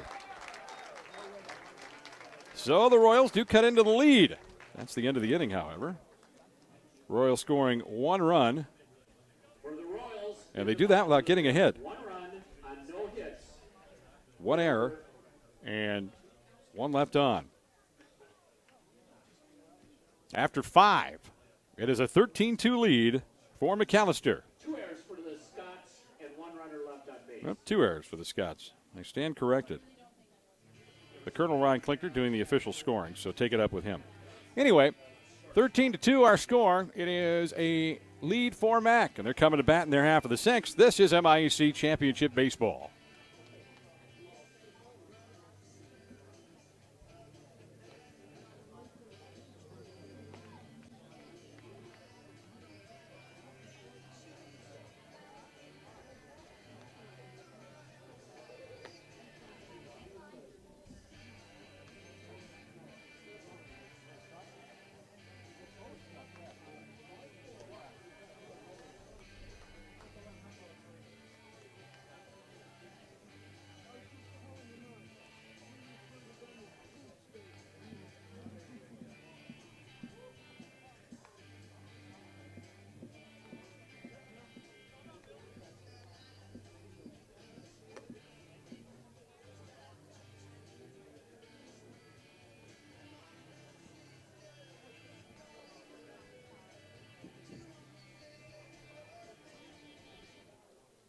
Defensive replacement for the Royals now coming in to catch.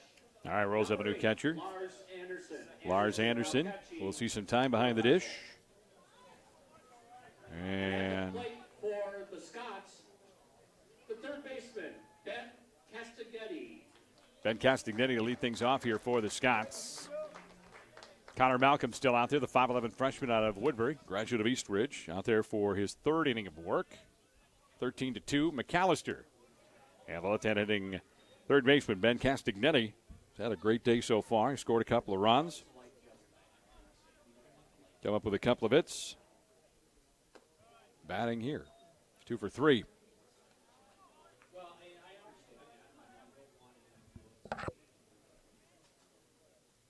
And the 2-0. That one missed low and away. 3 balls, no strikes to the leadoff hitter, Ben Castagnetti. And that's, you don't want to put the first guy on. You walk that batter, he tends to come around and score on you. And Bethel can't afford to give up any more runs. Fastball is a strike to Castagnetti.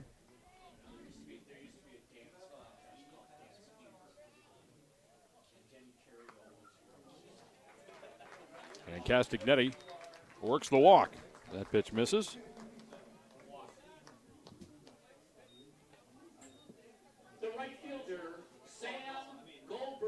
Sam Goldberg coming up now. 1 run in the first, 9 in the second, 3 in the third. For the Scots, as that's how they've got their 13 runs. Single runs in the first and fifth for Bethel. Off-speed pitch crosses at the knees for the number 8 hitter in the order, Sam Goldberg, and it's 0-1. 1 for 2 on the day with a run scored. Runner out at first, nobody out here. And that one popped up, foul territory. Bethel gives it a look. Going to be out of play, though. 0-2 the count to right fielder Sam Goldberg. 13 runs on 15 hits with 2 errors for McAllister. 2-3-4 the line score for Bethel.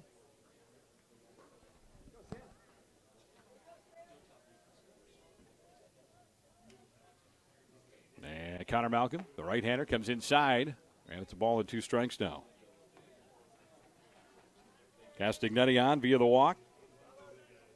First walk issued by Malcolm. He is the 4th pitcher of the day for Bethel. Bright sunshine continues overhead. Perfect day for baseball. Playing it. Royals would like a do-over on some of this stuff. That one fouled at the plate. Count remains 1 ball, 2 strikes to Goldberg, the right fielder. Sophomore. 1 senior, Quentin Stewart, in the lineup for Mac. They only have a handful. They had graduation. They have a graduation slated for today. They had graduation on Thursday for the kids coming up here to the MIAC tournament in Collegeville at Hogan Field, Becker Park, on the campus of St. John's University. 1 ball, 2 strikes, nobody out, runner on at first. Castagnetti takes his lead. And the pitch fouled back by Goldberg. Staying alive at 1 ball, 2 strikes.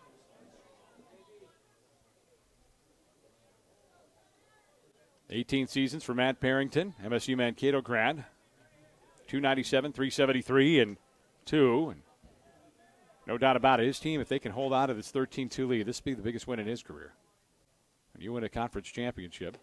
Fastball upstairs. It's something to be remembered. Then you go to the postseason. Steve Fritz and I talked about that, and I said, it's really great to go to the postseason. He goes, it's icing on the cake. You play for the conference championship. Don't necessarily agree with that totally, but he's got a point. 2-2 pitch up coming. Longtime AD at St. Thomas, who was here yesterday. He's a track guy today. This one hit high and deep into the air into right field, but hanging up. And able to come underneath it is Marquardt, and he'll put it away on the fly ball out. So the first out of the inning for Goldberg as he flies out. Frankalangia coming up now. Frankalangia reached out of air. Back of the second. Flew out to center. Also back of the second. And he struck out in the 4th. He has scored a run after reaching on the air. The only MAC player without a hit.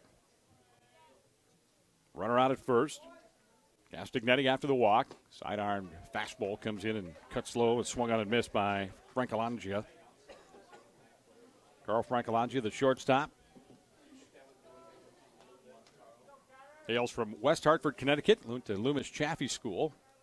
Open stance toward left field for the youngster. Swing and a miss. Set a pitch the tail away again. He is a freshman. Down to the count at 0-2. Frankalangia on the year, hitting .284. He's played in 34 games for the Scots, who've played in 40. He has started 30. Runner eye with 1 out, and he hits this one on the ground at third. Backhanded by Velasco.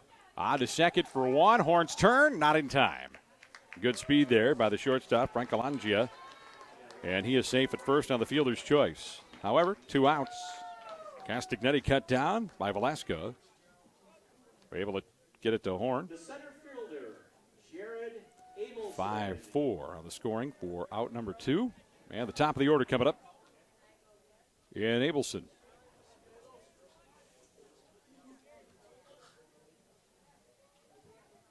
Left-handed hitting center fielder leading things off. Had a single and scored on a triple by Beretta in the first inning to get the Scots off to a great start and a 1-0 lead. Sign of things to come. That pitch misses low and away. Top of the sixth, it is Mack on top, 13-2. Runner out at first. And the pitch, fastball in the outside corner. 1-1 the count now to Jared Abelson. 2 down of the inning. Francalangia out at first after beating the throw from second on the fielder's choice. They tried to turn 2 to the Royals. And that fastball missed low and away. 2 balls and a strike to Abelson. Abelson scored a couple of runs today. Got on via the single and a walk back in the third. Came in on the home run by Quentin Stewart, I believe. This one lined out to short. Caught by Schubert to end the inning. So the line out ends the inning for the Scots. No runs, no errors. No hits, no errors, as I said, and 1 left. For the Scots in the top of the sixth, no runs. And it is a 13-2 lead for Mack. You're listening to Championship Baseball in the MIC.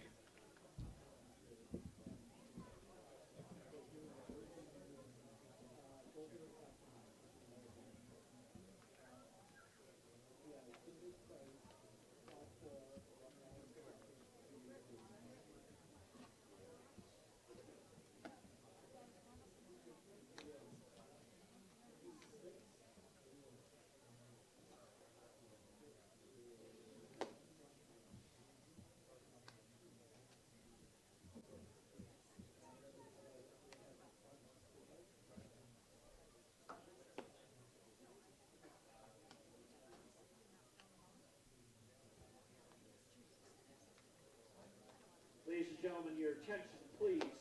Now coming into pitch for the Scots. Number 36, Sam Thomas. Thomas now pitching for McAllister.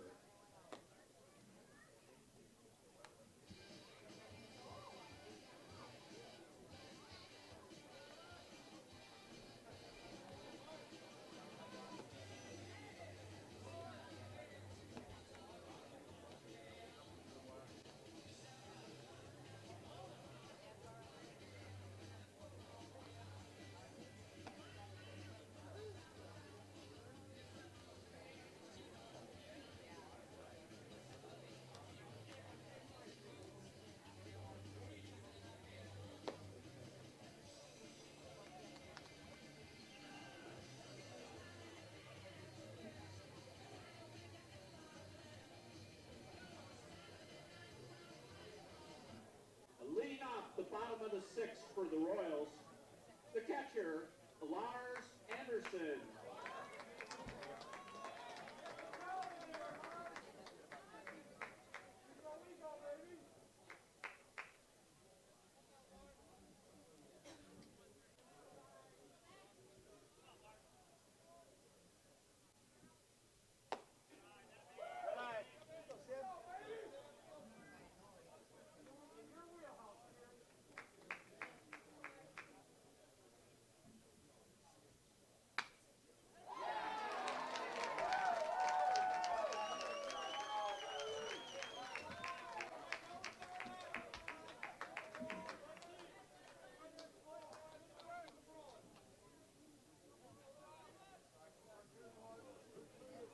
The third baseman, Esteban Velasco.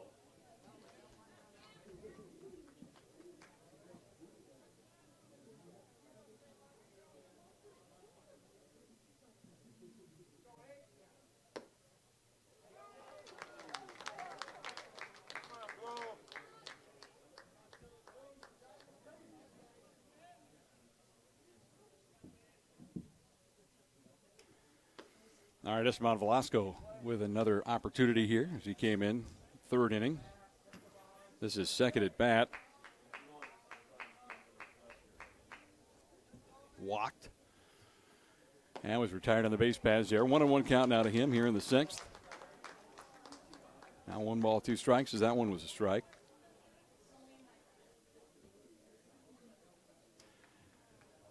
New pitcher out there for the Scots. That one delivered upstairs. Sam Thomas called on.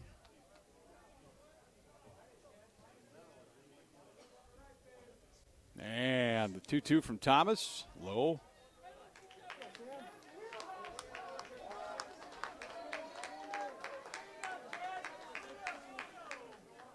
Three balls, two strikes with a runner on at first. Yeah, that pitch swung on and missed by Velasco, and he becomes a strikeout victim.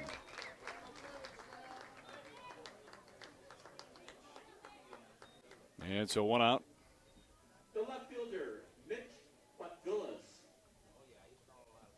Lars Anderson. Singles to left, leading things off for the Royals. And that's where he sits right now.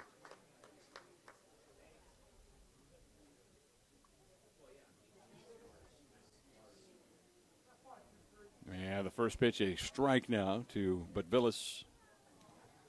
And the left-hander's delivery hit back up the middle. Michelangia's got it, shovels to second. Stewart with the turn, and that's it. That gets the Scots out of the inning, but Butvillas grounding into the 6-4-3 DP. For the Royals in the bottom of the sixth, no runs on one hit. There were no And so no runs on a hit. no runners left on base. And nobody left on base. Only the fourth hit of the afternoon for Bethel. And Mac with a 13-2 lead here in the MIAC championship game. So Thomas completes his first inning of work.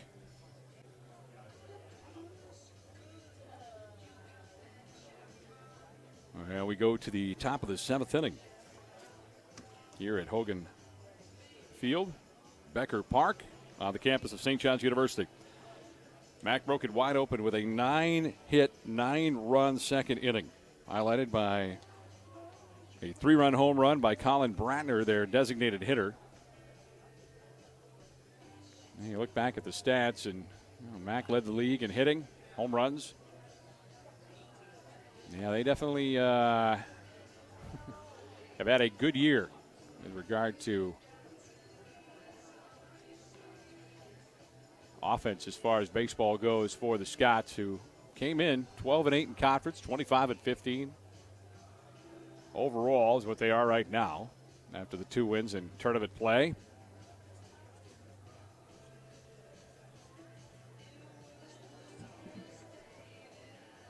Coach Barrington closing in on his first MIAC championship if his team can protect this 11-run lead.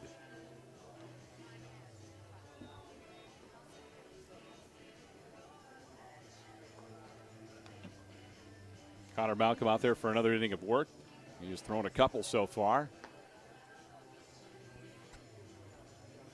In fact, he has thrown 3 innings of work, as many as the first 3 guys combined. 13-2, Mac.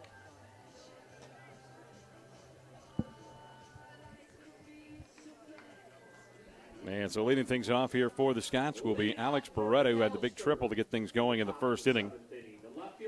Also scored after reaching on a fielder's choice in the second.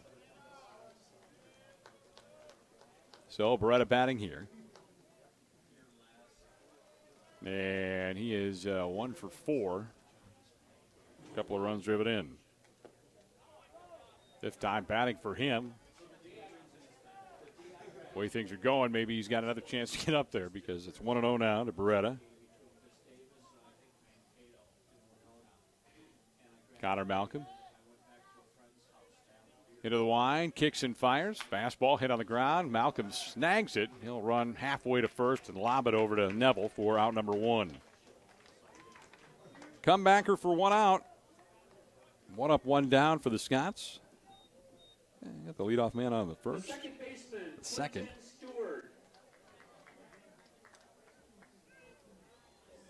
And I believe not the third. Yeah, the third. I mean, they've had guys on base now. They've gone a few innings, 3 without scoring, but just the same, they did the damage early. Quentin Stewart coming up here, and Connor Malcolm coming off that mound a little bit gingerly for the freshman. Umpire wants to make sure that he's okay, and here comes the Bethel trainer as well. Malcolm kind of stumbled, I think, when he went and released. 1-0 count now to Quentin Stewart, the lone senior in the lineup.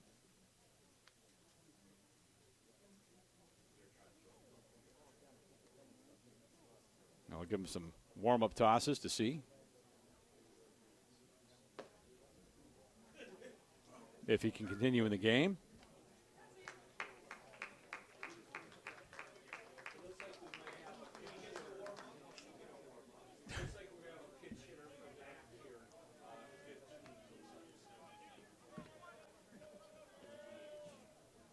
All right, so this one hit on the ground toward third. Velasco's got it. It's a fair ball. Long throw, and it bounces in there and grabbed by Nibble for out number 2. So Stewart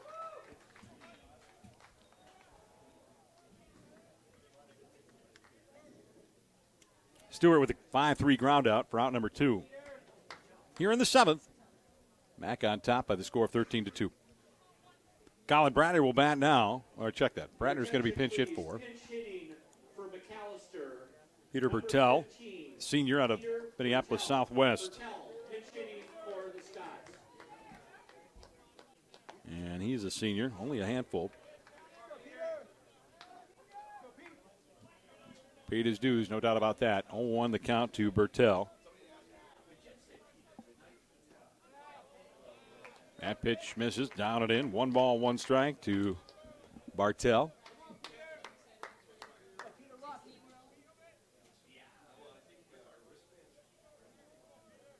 Connor Malcolm took a walk to the back of the mound. Now he's ready to go again. Up on the rubber. And Bartel pops this one up.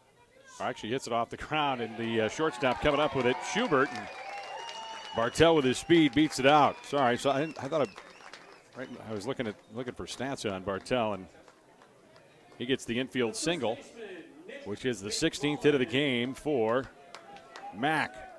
Go along with their 13 runs. They've blown this one wide open. Did so with a 9-run second inning. Everybody hitting for the Scots today, including guys they bring in off the bench. Nick McMullen, first baseman, with a runner on and 2 outs here in the 7th. Connor Malcolm to the plate, swinging a miss by McMullen. 0-1 the count to the big first baseman.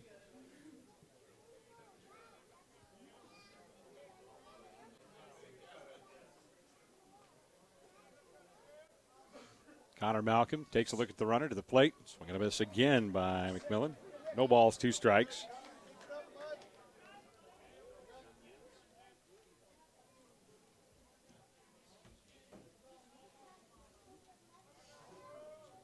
Malcolm gives a look to the runner, Bartel at first, and the 0-2. That miss is low and away. Peter Bartel has only appeared in 19 games. He's on at first. Hitting .302 in his limited action. McMullen, he's a mainstay. Fastball swing and a miss, and that ends the inning on the hit and run as Bartel had taken off with 2 strikes and 2 outs. So McMullen strikes out to close out their half of the 7th for Mac. No runs on 1 hit. No errors, 1 man left. 7 men left so far for Mac in this game. We're through 6.5. It is a 13-2 lead for the Scots. This is MIAC Championship Baseball.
Your attention, please. Defensive change for the Scots. Now playing third base, number 20, Alex Dash. New player in there for the Scots at third base as we start the bottom of the seventh inning with the Royals coming to bat trailing 13-2. And Sam Thomas, the left-hander out there, another inning for him. Alex Dash, the new third baseman for McAllister. And second pitch swinging, popping it up into the outfield and short right field. Under it, the second baseman, Stewart. And able to put away Sam Horner, leading off the seventh inning. 1 up, 1 down for the Royals. Running out of outs. John Horner coming up now, the junior second baseman. Horner able to reach after striking out in the fifth and came around to score the second run for the Royals.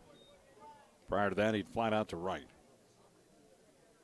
Last time a team not named St. Thomas or St. John's won the MIAC postseason tournament, 2011. And that was Hamlin. The 3 seed at that tournament. St. John's was there as the 4 seed, lost to St. Thomas in the opening round 1-0. 2-0 pitch. Popped up, foul territory, left side. Dash fighting the sun, lost it, and it's a long strike for John Horner, the second baseman. I think that got into the Bethel bullpen. 2 balls and a strike now. Yeah, so St. John's lost to St. Thomas in the opening round, 1-0. Mac was there in 2011, lost to Hamlin in the opening round, 4-3. Mac beat St. John's 3-1. So the Johnnies, again, had a tournament where they were only able to put 1 run on the board. The 2-1 fouled away. John Horner at the plate. He is a junior second baseman, 2-2 the count to him. And then Hamlin. And there's a strike 3 on a curveball. He goes down looking, does Horner, for out number 2 here in the 7th. Thomas with his first strikeout. The shortstop, Jake Schubert. Jake Schubert coming up now. But anyway, give kudos to Hamlin back then in 2011. As they beat Mac 4-3. They beat St. Thomas 4-3. I watched St. Thomas defeat Mac 11-7. And then the Tommies forced a championship winner-take-all, and Hamlin won. And there's a pitch lined out to short. Up with it is Frank Alonja. The long throw gets the runner. His opposite number, Jake Schubert. On the 6-3 ground out. Royals go quietly. No runs, no hits, no errors. Nobody left at the end of 7. Mac, 2 innings away from the NCAA tournament. They lead 13-2. Man, this would be their first ever conference championship. And their first ever berth, the NCAA tournament. And probably an all expenses paid trip to Whitewater. And we'll see if Bethel gets in with their gaudy 33-10 record if they can't rally. Tommies are regionally ranked, so they could figure in.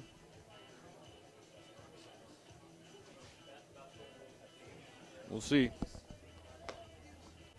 See how much love the MIAC gets. No way 3 teams, because even though they say they look at teams individually, that's a bunch of hogwash. Unless you're Eastern basketball teams or something like that. I don't know. There's some conferences. I think the WIAC had 3 teams in the hoops tournament last year for the men. So that's possible, just not probable. 13-2 here. Mac on top. Mac coming into the day's play at 25-15. Graham Lowe to lead things off here as we go to the 8th. Scott's batted around, plus back in the second when they put 9 on the board. They actually sent 13 men to the plate. Lowe started the inning, and he scored twice in the inning. Had a single to open things up. Later reached out a fielder's choice. He's walked as well. Did do another fielder's choice, too. 13-2, Mac, and Connor Malcolm starts him off with a ball here in the 8th. Wind picking up, blowing in from right center. Yeah, that one hit right at the third baseman Velasco, and he can't come up with it. And so on is going to be Graham Lowe. And they're not going to give an error there. That's just a hit. Hit, okay. Malcolm, fourth hit against him. Alex Dash now batting, making his first plate appearance in relief of Ben Castagnetti. And so Dash getting the opportunity here. That pitch misses low and away. So Graham Lowe, the catcher, with a hit. He's out at first. And Dash, who hails from New York, went to Columbia Grammar and Prep. The 1-0, line down the right field line. Foul, just foul. 1 ball, 1 strike to the New York City kid. Alex Dash. Castagnetti, by the way, went 2 for 3 today. Drove in a run. Dash hitting .276 on the season.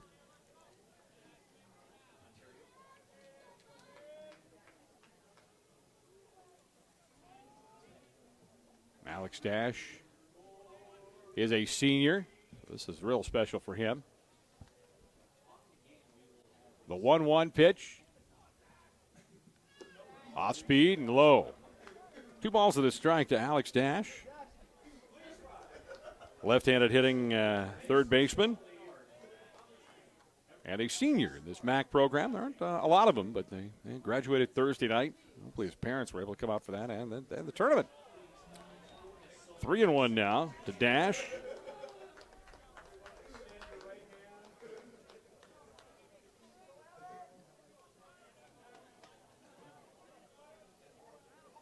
Three balls and a strike to Alex Dash. 13-2 lead for Mac. 1 runner on, nobody out. Dash hits a comebacker to the mound. Nope, they're going to say foul. Foul ball. Full count now.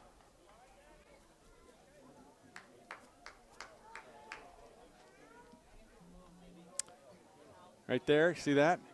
That's where Eddie Harris, he put his Vaseline right there. Major League reference.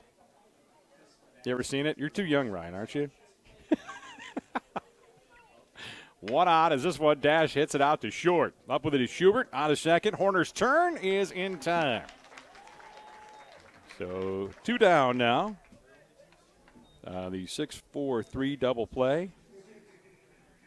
But Mac, you know what? They're firmly in control, up 13-2 with Sam Goldberg coming up now. Goldberg, the sophomore out of Maryland. And an okay day at the plate. Goldberg 2 for 4. Hitting .265, way open stance to right field. The right-hander, Connor Malcolm, his first pitch hit into left field. And deep, going back and not able to get to this one is Budvilas over his head. Ground rule double, in fact. A ground rule double for Goldberg as it bounces off the turf and over the fence. Pretty nice third hit for Goldberg. Pretty nice day overall for Mac. That is hit number 18 on the day to go along with their 13 runs. How about that? 13-2. There is no mercy rule.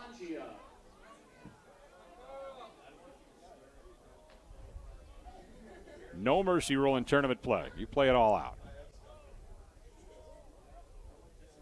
Because sometimes you get the 10-run rule in regulation or in regular season, not in tournament play. That pitch in the dirt, or the turf, I should say. Frank Alangia starts off 1-0. He's the freshman shortstop, Frank Alangia. Out of West Hartford, Connecticut. 5'10", infielder. Trying to pick up his buddy Sam Goldberg, who's out there at second. 13-2, Mac. Connor Malcolm, and the pitch. Fastball hit on the ground toward third. Velasco's got it, and the long throw to end the inning. Frank Alangia grounds out to third to close it out. No runs on a hit. No errors, and 1 left for Mac. I think that 2 hits. Yep, I missed the other hit. That was by Graham Lowe, leading things off before he was erased on the double play. And so we're through 7.5. Mac up 13-2, looking for their first ever MIAC postseason championship. This is MIAC Championship baseball.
Leading off for the Royals in the bottom of the eighth, the right fielder, Bryce Marquardt. Bryce Marquardt, leadoff hitter for the Royals, trying to get things started here.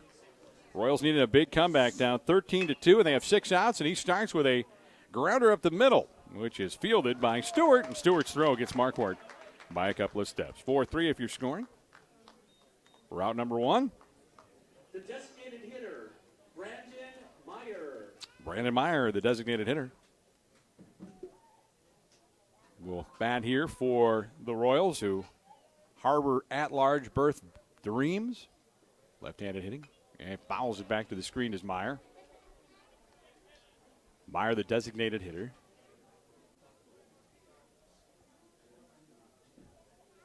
Elk River native, 5'9", outfielder and designated hitter. 0-1, now 1-1 as that one missed down and in. Mark Lewandowski on the voice of the Johnnies normally. But helping out the MIC, helping out my good friend Ryan Klinkner, the Colonel. 1-1 pitch with 1 out, down and in. Happy to do it. 2 balls and a strike now to Meyer.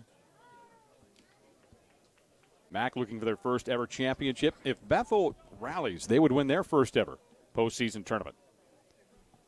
And the guaranteed berth into the NCAA tournament. This one, a soft liner out to short. Francalangia retreats about 5 steps and puts it away.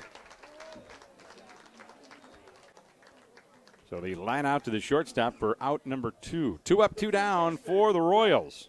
Down to 4 outs now left in their tournament run and possible season. You know, just because they're going to be 33-9, now 33-10 if they can't rally. No guarantees on the at-large berth. They aren't regionally ranked like St. Thomas. Don't have the playoff history either. Up and in there. To Neville, 1-0. The MIC leader and runs batted in, Brett Neville. Fastball, fouled away. It would also help them, and I'm just saying. I'm not saying, but I'm saying, if the regional were closer, it would help them. I mean, it's not a flight, so they don't have that going against them. It is a bus ride. The 1-1 to Neville. I mean, don't tell me that doesn't figure into the decisions. Hit down the right field line and caught by Sam Goldberg. 3 up, 3 down for the Royals. No runs, no hits, no errors, nobody left. Top of the 9th. Mac will bat, and Beth will bat one more time before we're done. 13-2, Mac on top in the MIAC Baseball Championship round. Game 1, probably our only game.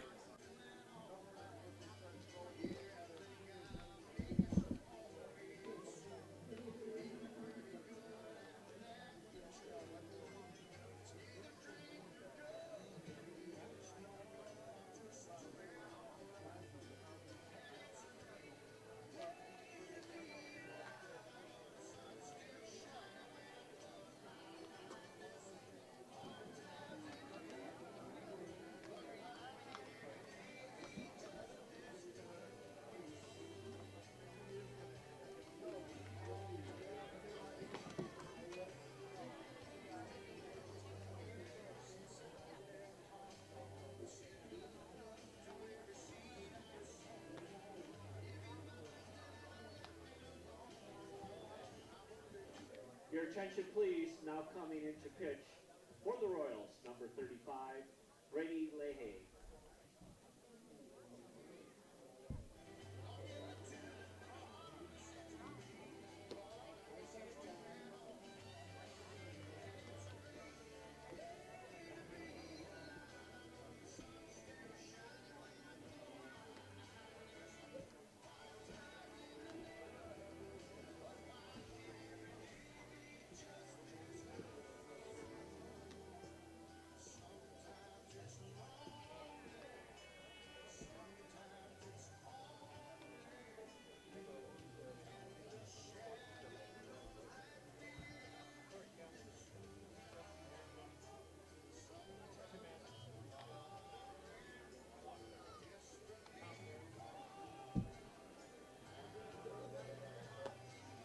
Fans, before the ninth inning starts, let's give both these teams a great round of applause for a fantastic tournament today.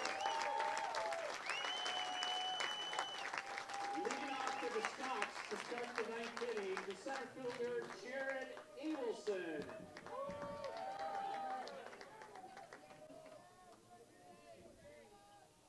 All right, so a new pitcher out there for Bethel to start the ninth inning. Brady. I was going to say Leahy, but Leahy has been talked about. We're efforting. All right, leading things off here for the Scots. The leadoff hitter, Jared. It is Leahy. Just got to confirm from Jared. Yep, texted. Leahy. Leahy. So there we go. No, you said it wrong. Thank you. You're welcome. Killer, you do a great job, but a little bit of a mistake there. 2-0 the count now to Jared Abelson, the Scots center fielder. And now meeting at the mound. Want to make sure that Lars Anderson and Brady Leahy are on the same page. And Jared Johnson, he slammed his lid of his computer and walked out of here after a call that went against Bethel, and we haven't seen him since. But he did check in, so I appreciate that. All right, let's take a look at Leahy and his line. 2-0 count here to leadoff hitter Abelson, the leadoff hitter in the lineup, fouled away, 2-1.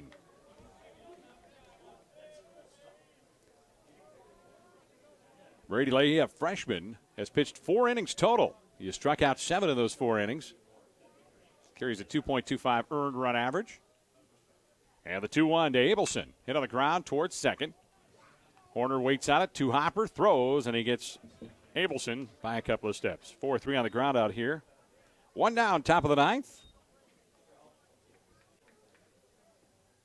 The left fielder, Dan McCain getting things ready in Championship Central for after the game. And so now batting will be Alex Beretta, the left fielder. Beretta's 2 for 5. Make that 1 for 5 with the 2 runs driven in. Hitting .403. Second best in the MIC in hitting this year. Breaking ball upstairs, 1-0 from Leahy. Brady Leahy. 6'1 freshman out of St. Croix Falls, Wisconsin. This one hit back up the middle, past Leahy's glove, and past the sliding John Horner. His brother Sam will pick it up in center. It's a hit for Beretta. Now 2 for 5. 2 for 6, rather, on the game. The second baseman, Quentin Stewart. Quentin Stewart. Stewart's driven in a couple. 2 for 2. 2 for 5, rather. 2 runs scored. He's driven in 2. Hitting .328 on the year. 2 runs, 4 hits, 4 errors for the Royals. 13 runs, 19 hits for the Scots. 2 errors for them as well. Yep, you betcha. All right.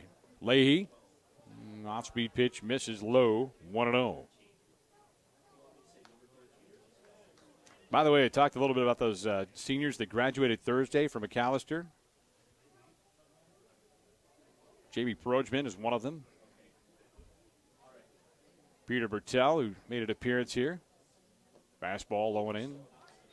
2-0. Now, by the way, Prochman is a senior pitcher out of Washington, D.C., Moret High School. Bertel is out of Minneapolis Southwest High School. Senior.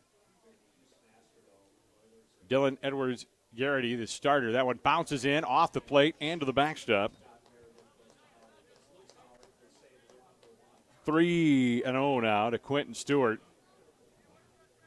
Beretta down to second base on the pitch that hit the plate and bounded over the catcher, Lars Anderson. So he's in scoring position at a 13-2 lead for the Scots. Bertel, Alex Dash, who got in third, the New Yorker. Garrity, who started, a senior. Quentin Stewart, the second baseman, who's up now a senior. Anson Justy, that pitch hit too short. And the shortstop, Schubert, looks back the runner at second. Beretta and throws out Stewart, the senior. 6-3 for out number 2 here on the top of the ninth. The designated hitter, Peter Bertel. Let's see. Sam Thomas, who was out there, the left-hander out of Kansas City, Missouri, Pembroke Hill High School, also a senior. So not a lot of seniors. A lot of good players coming back for MAC next year. Peter Bertel getting a second at bat. In relief of the designated hitter, Brander fouls that one back. Hey, why not? Get up there. Take your hacks. Beretta's out at second. Single and advances on a wild pitch. And Bertel batting here. He's 1 for 1. Was left back at first in the 7th. We're in the 9th. Some thought we'd never get here, but we are in the 9th. 13-2 the lead for MAC. Off-speed pitch over on the inside corner for a strike, and it's 0-2. There will not be a second game unless Bethel rallies and wins, trailing by 11 going to the bottom of the 9th. 11 so far.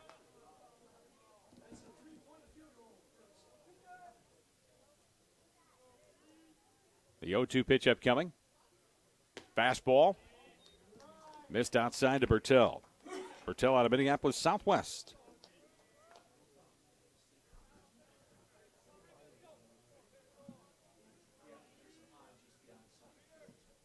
Leahy looking in for the sign from his catcher, Lars Anderson. Beautiful sunshiny day here in Collegeville. Breaking ball. Bertel hits that one foul and out of play toward the bullpen for the Royals. Now, the sun always shines in Collegeville is what I've heard, especially on fall Saturdays. Except one year. We had rain or snow every Saturday. It was awful. I blamed it on Tom Stock. 1 ball, 2 strikes, 2 outs. 13-2 lead here for the Scots. Breaking ball, popped up, foul. Velasco gives it a look and a run, but no. Tom Stock also printed up yesterday's program, which showed the championship game at 3 o'clock today.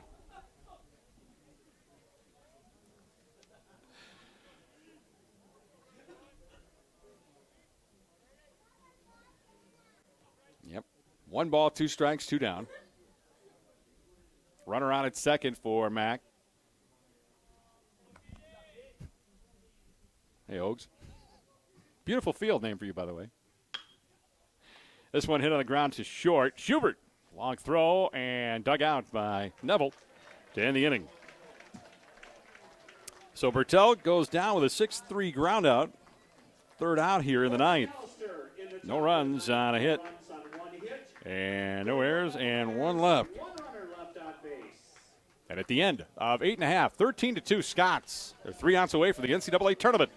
If you were listening to MIC Championship Baseball.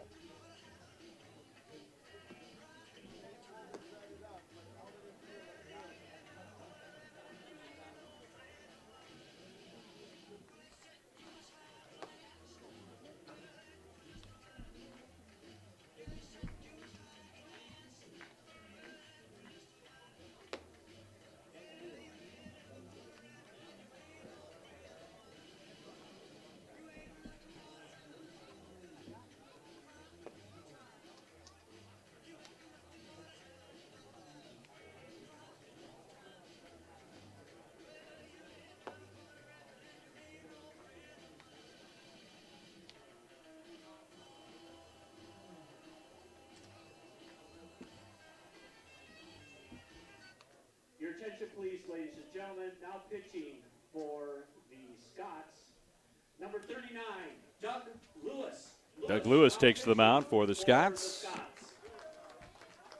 Doug Lewis, a junior out of Duluth Marshall High School. Third pitcher of the day for the Scots, and he's on to protect a 13-2 lead.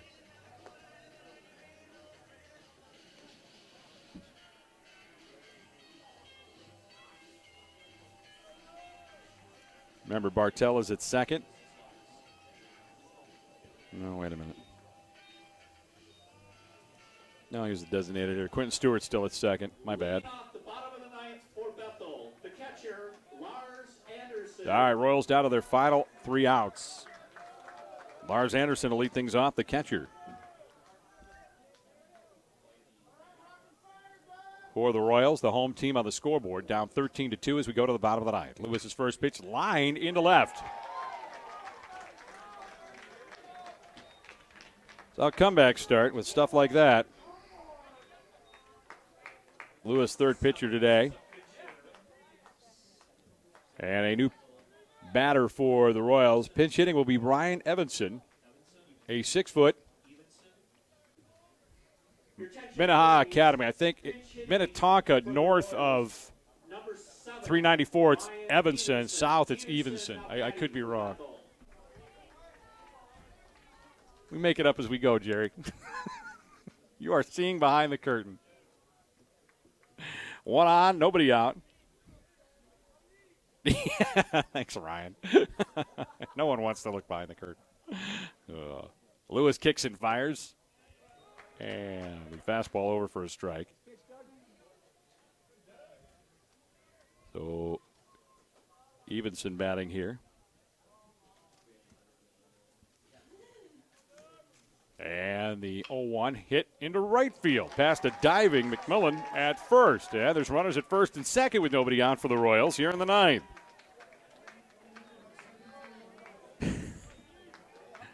Yeah, something like that. And so the Royals, who are down 13-2, trying to mount a comeback here. Mitch Budvilis will bat now out of Bartlett, Illinois, South Elgin High School, 6-foot freshman.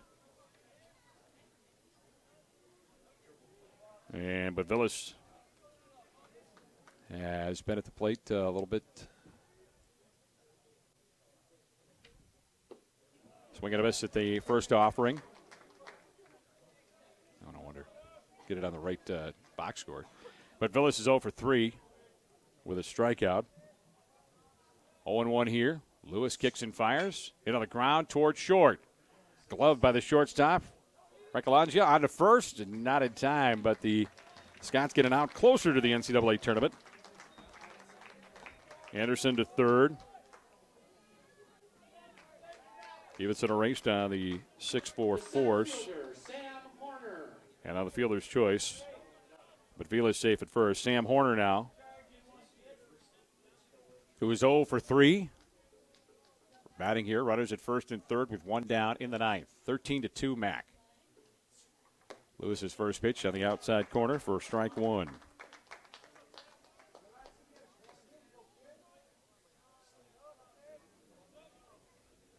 Sam Horner out of Woodbury, New Life Academy, just like his brother. Fastball. Ball one. Looked pretty good from here. The MIC postseason tournament trophy to be presented after the game. That one missed. 2-1. As I said, Bethel looking at their at-large chances.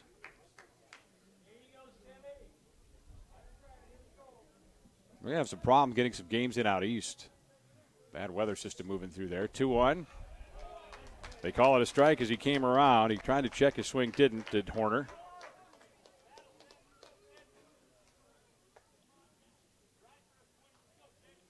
All right, so the 2-2 pitch. One out. Low. Full count.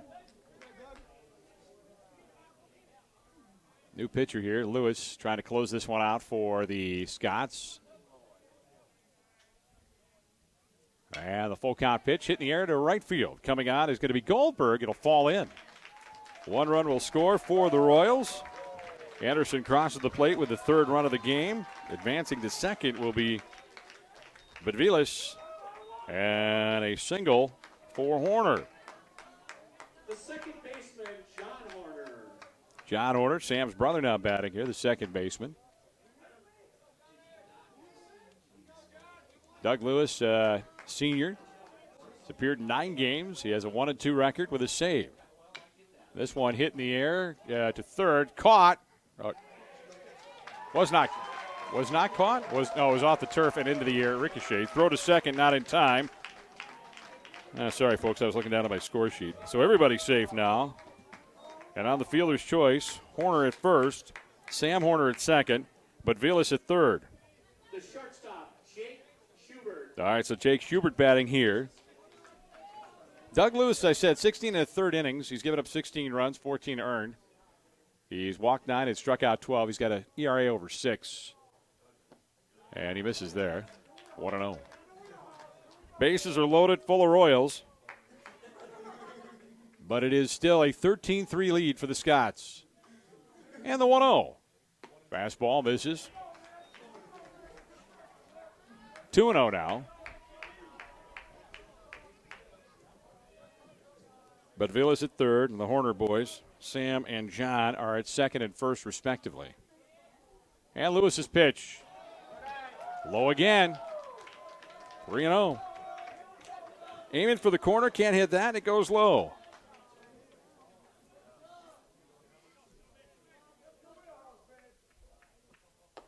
And there's a strike at the belt. Schubert thought he had the walk. That was pretty much belt high, though, and he tried to flip. He was going to flip the bat away, and, boy, umpires love that when you show them up a little bit. 3-1 with 1 out, bases loaded for the Royals, bottom of the 9th. Fastball, and he waits. He goes, okay, now I can walk? Yep, he missed. So a run comes home. Second run of the inning for the Royals. And now to third is Horner. To second is Horner. And out at first is Schubert, and here's the top of the order with Bryce Marquardt coming up. Yeah, a little meeting at the mound going on to reestablish the confidence of one Doug Lewis. The senior out of Duluth Marshall. Get an opportunity to pitch here in the MIAC championship game. Giving up a couple of runs, but still it's a 13-4 edge for Mac. Mac looking for their first ever tournament title. Fastball, this one lifted into left field. Coming over making the catch is Beretta, tagging and scoring is going to be Sam Horner. 3 runs into the inning, but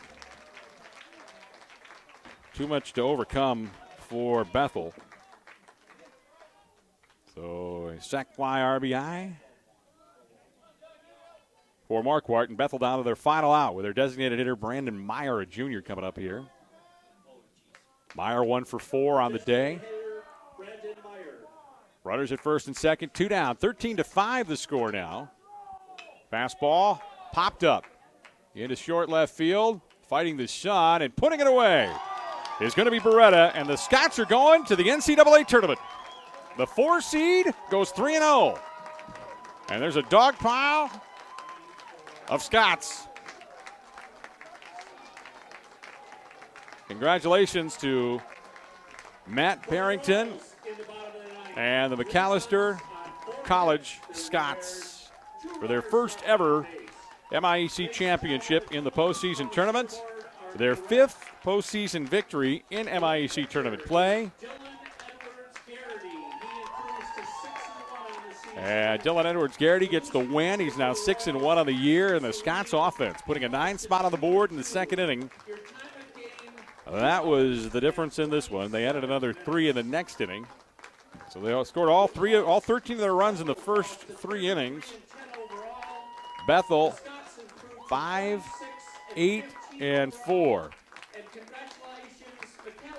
So Mac going to the NCAA tournament for the first time ever in their school's history for baseball. Football team made it a few years ago. And the football team went to Whitewater. Now that I think about it, now the baseball team probably headed to Whitewater. That'll be interesting. Bethel goes to 33-10, and the Royals go to the bubble. We'll see how things break for them when they basically, do the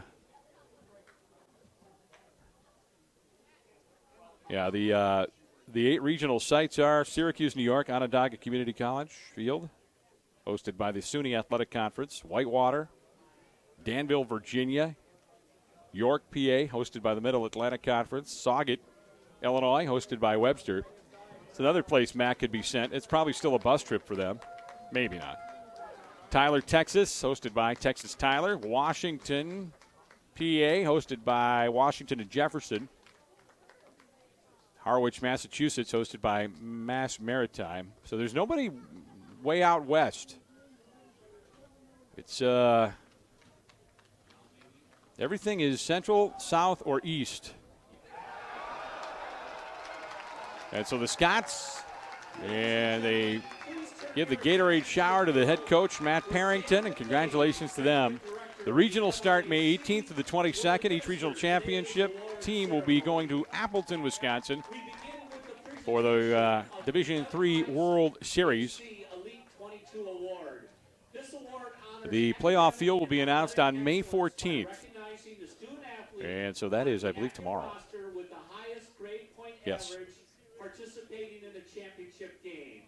The 2017 MIAC Baseball Elite 22 Award goes to Bethel's Michael Bolke. Michael Bolke, who pitched great yesterday against St. John's, is the Elite 22 Award winner for the highest GPA among one of the championship teams. So congratulations to Bolke, who wins the award. I think yesterday he retired 15 in a row, 16 in a row, something like that. It was 15, 15 in a row. And so congratulations to the right-hander for the Royals, Michael Bolke. Congratulations, Michael. And congratulations to both teams. And Bethel, congratulations to them for their runner-up finish. It's not the first time they finished runner-up. Bolke, a 6'2 sophomore out of Maple Grove, Wayzata High School. So there you go. And so the Royals applauded for their season, which right now 33-10, and we'll wait and see. And now we invite the captains from McAllister to come And so Mac coming forward, and they're going to get the hardware, the championship trophy. For the first time ever for the McAllister Scots, and accepting the award, their captains, Nick McMullen and Quentin Stewart. So congratulations to the Scots, now posing with Dan McCain, the MIAC's commissioner. Bethel was ranked in the region. They were ranked 6th, so there's a chance. St. John's was ranked 8th. Sometimes you got to wonder about these regional rankings. St. Scholastica ranked 3rd. So, I don't, the Johnnies who are 25 and 11, is that what? No, 25 and 13 after 2 losses. So probably not going to be in the field. But Bethel could be. Yeah, so we'll just have to wait and see how it all works out. But, St. Thomas was ranked 2 in front of Bethel in the regional rankings, but Bethel beat St. Thomas in the latest matchup last night. That could definitely help the Royals' cause as they hopefully gear up for an at-large berth and NCAA tournament run. So, Bethel now 33-10. They go to the bubble. Mac is in 26-15, the 2017 baseball playoff champions from the MIAC. And we wish Coach Parrington and his crew lots of luck. Fun time. We had a blast, even though St. John's didn't advance to the Division III World Series down in La Crosse last year. So it's a lot of fun. That'll wrap it up. I want to thank Ryan Klinkner and his fine staff and media services for allowing me to sit in here and call some MIAC championship baseball. Once again, your final score: McAllister College, the Scots 13, the Bethel University Royals 5. You've been listening and watching MIAC Playoff Baseball 2017. From Collegeville, Jerry Hogan Field, Becker Park, I'm Mark Lewandowski. Good night, everybody.